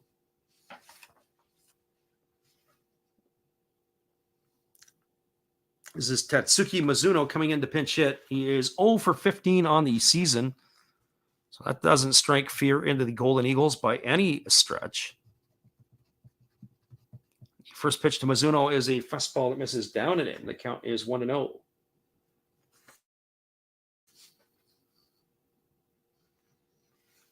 So Tatsuki Mizuno here to hit.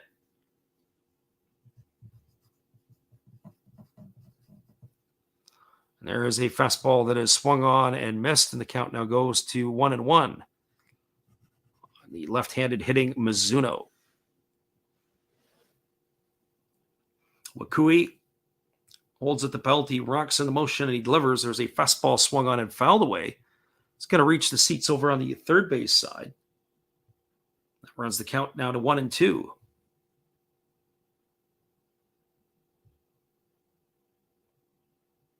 So 1 ball and 2 strikes to Mizuno. And here comes the offering from Wakui. He kicks and he delivers. There is a fastball swung on. It's grounded to third. It's fielded neatly by Watanabe. He fires to first, and boy, that was a bang-bang play. Mizuno really gets down the line.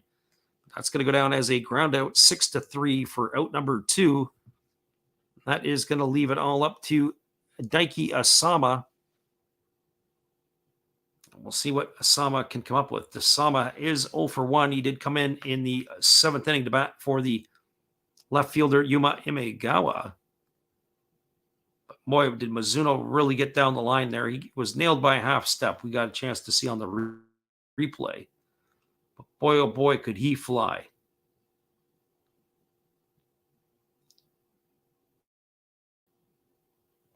So now the Fighters are down to the final out of the ball game, and here's the pitch to Asama on 1. So no balls and 1 strike.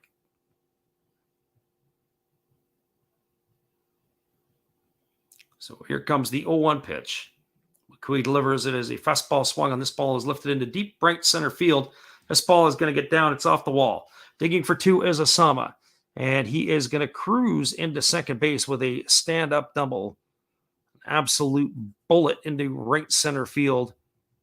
And the Fighters are still alive as that brings up Renato Nunez to the plate. So the Fighters are not dead yet, but that run in the top of the ninth inning, that insurance run, may be what is going to help be the difference here in this one. That ball was absolutely scorched. Sama was able to get the barrel head out on the ball, and he absolutely blew that one up. So that is going to bring up the first baseman Nunez, who has had himself a decent ball game today. He is 2 for 3. He's homered, singled. He's also grounded out to third. He's pulled his season average up to 202. The first pitch is a breaking ball that misses down and away, and the count is 1-0. Remember yesterday when we were talking about, for those of you who are here, we talked about how they just left the starting pitcher in a little too long, did Oryx. Yamamoto was spent, yet they kept him in there. I feel the same way here with Wakui. I know they're trying to get him the complete game victory, but I'm not sure if he's going to be able to get there. There's a fastball that's taken for a called strike, and the count is 1-1. Looks like he's lost a little bit of something off his fastball. His command isn't quite there. So you start leaving balls up over the plate, that's where you get yourself in trouble. And so here we go. Comes the 1-1 to Nunez. Wakui checks the runner. There's a fastball that just misses down low, and the count goes to 2-1. So 2 balls and 1 strike. You just got to pitch to Nunez. If he hits the ball, he hits the ball. He can't hit you a 4-run homer here when there's only 1 runner's on base. No possible way that he could do it. So here we go. Here comes the 2-1 pitch to Nunez.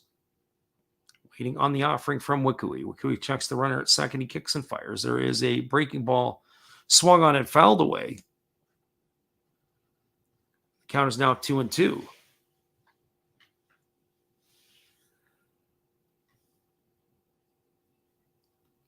Alexander Leggett earlier said this is the game that will never end. It is certainly starting to look that way. They're down to their final strike, are the Fighters. It's going to be the 113th pitch of the ball game for Wakui. So Nunez digs in, ready to face the offering from the right-hander Wakui. Gets the sign. He comes set at the belt. Checks the runner at second. He kicks and fires. There's a fastball swung on and fouled away. That keeps the count at 2-2. So 2 balls and 2 strikes.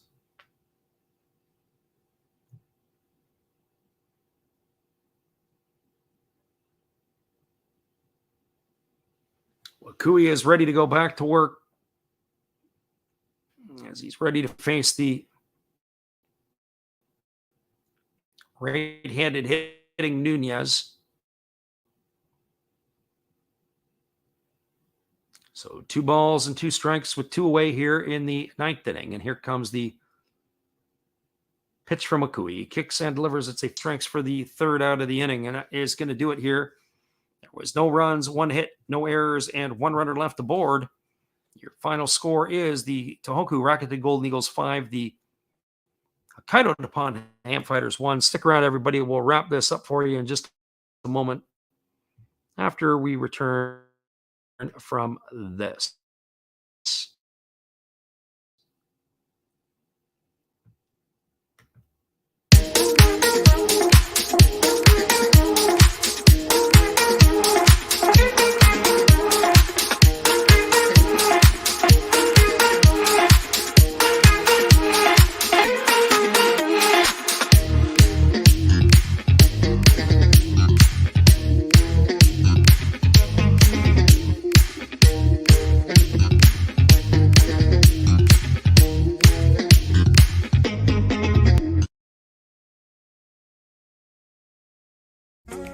Hey everybody, thanks for checking out the game. and Last Raps Baseball. It's today's Zero Thought Sports Cards. If you like pack openings, baseball, all that good stuff, check us out. Drop a comment on our channel this month to win a mystery pack of cards. All you gotta do is say Last Rap sent you to be entered. And we'll drop a video later on this month announcing the winner. Enjoy the game. Welcome back, everybody. We're going to take a look at the out-of-town scoreboard, and we'll wrap this up for tonight as we'll do the recap on this game. There is two other finals in the Pacific League. The Chibalote Marines knocked off the Saitama Cebu Lions 7-5. Kawamura got the win for the Marines. He goes to 1-0. Matsumoto takes the loss for the Lions. He's now 3-2. Masuda got his fourth save of the season. The Fukuoka SoftBank Hawks pounded up 13 hits, but they only scored 2 runs. They knocked off the Oryx Buffaloes 2-1. Higashiyama got the win. He goes to 3-1 for the Hawks. Kondo takes the loss for Oryx. Mainolo gets his fourth save. Yuki Yanagita homers again today after he hit the grand slam last night. That was his fourth of the year.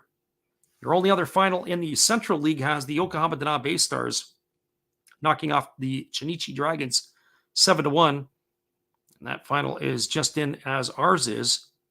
The Tokyo Yakult Swallows have just knocked off the Hanshin Tigers 3-0. And lastly, the Amuri Giants have now a 6-3 lead over the Hiroshima Toyo Carp. That is in the top of the 8th. That is the only game still underway in the NPB. Just a recap over here. It was a big 4-run uprising in the third inning for the Eagles after a flyout by Watanabe. A single by Tatsumi. He stole second. Oda struck out, but then it was 4 consecutive hits. A triple by Nishikawa. He knocked in a run. Kobakata singled. He knocked in a run. Asamura singled. And then Shimauchi doubled. And then there were all kinds of runners that were scoring at that point. And so that is how the scoring went for the Eagles. Then it was a solo home run in the 7th by Renato Nunez, his first of the NPB. And then in the 9th inning, the Eagles tacked one more on. A single by Tatsumi, a walk to Oda. And it was a single to Kobakata and an RBI single to Asamura. And that is how this game ended 5-1. Once again, everybody, we appreciate you taking the time to listen in. Listen to another Last Raps baseball production, video production. You all have a great night. Come on back and see us again later. Alexander Leggett, Living Room, Eric Castile. We appreciate you here. Big Ray, Big D, Rose City Floor Hockey. Not to mention the Living Room, who was here earlier on. And everybody else, whoever I missed. Joe at Like Father, Like Son, and anybody else who popped in the chat. Once again, everybody, have a great night. We appreciate your support, and we'll see you again later.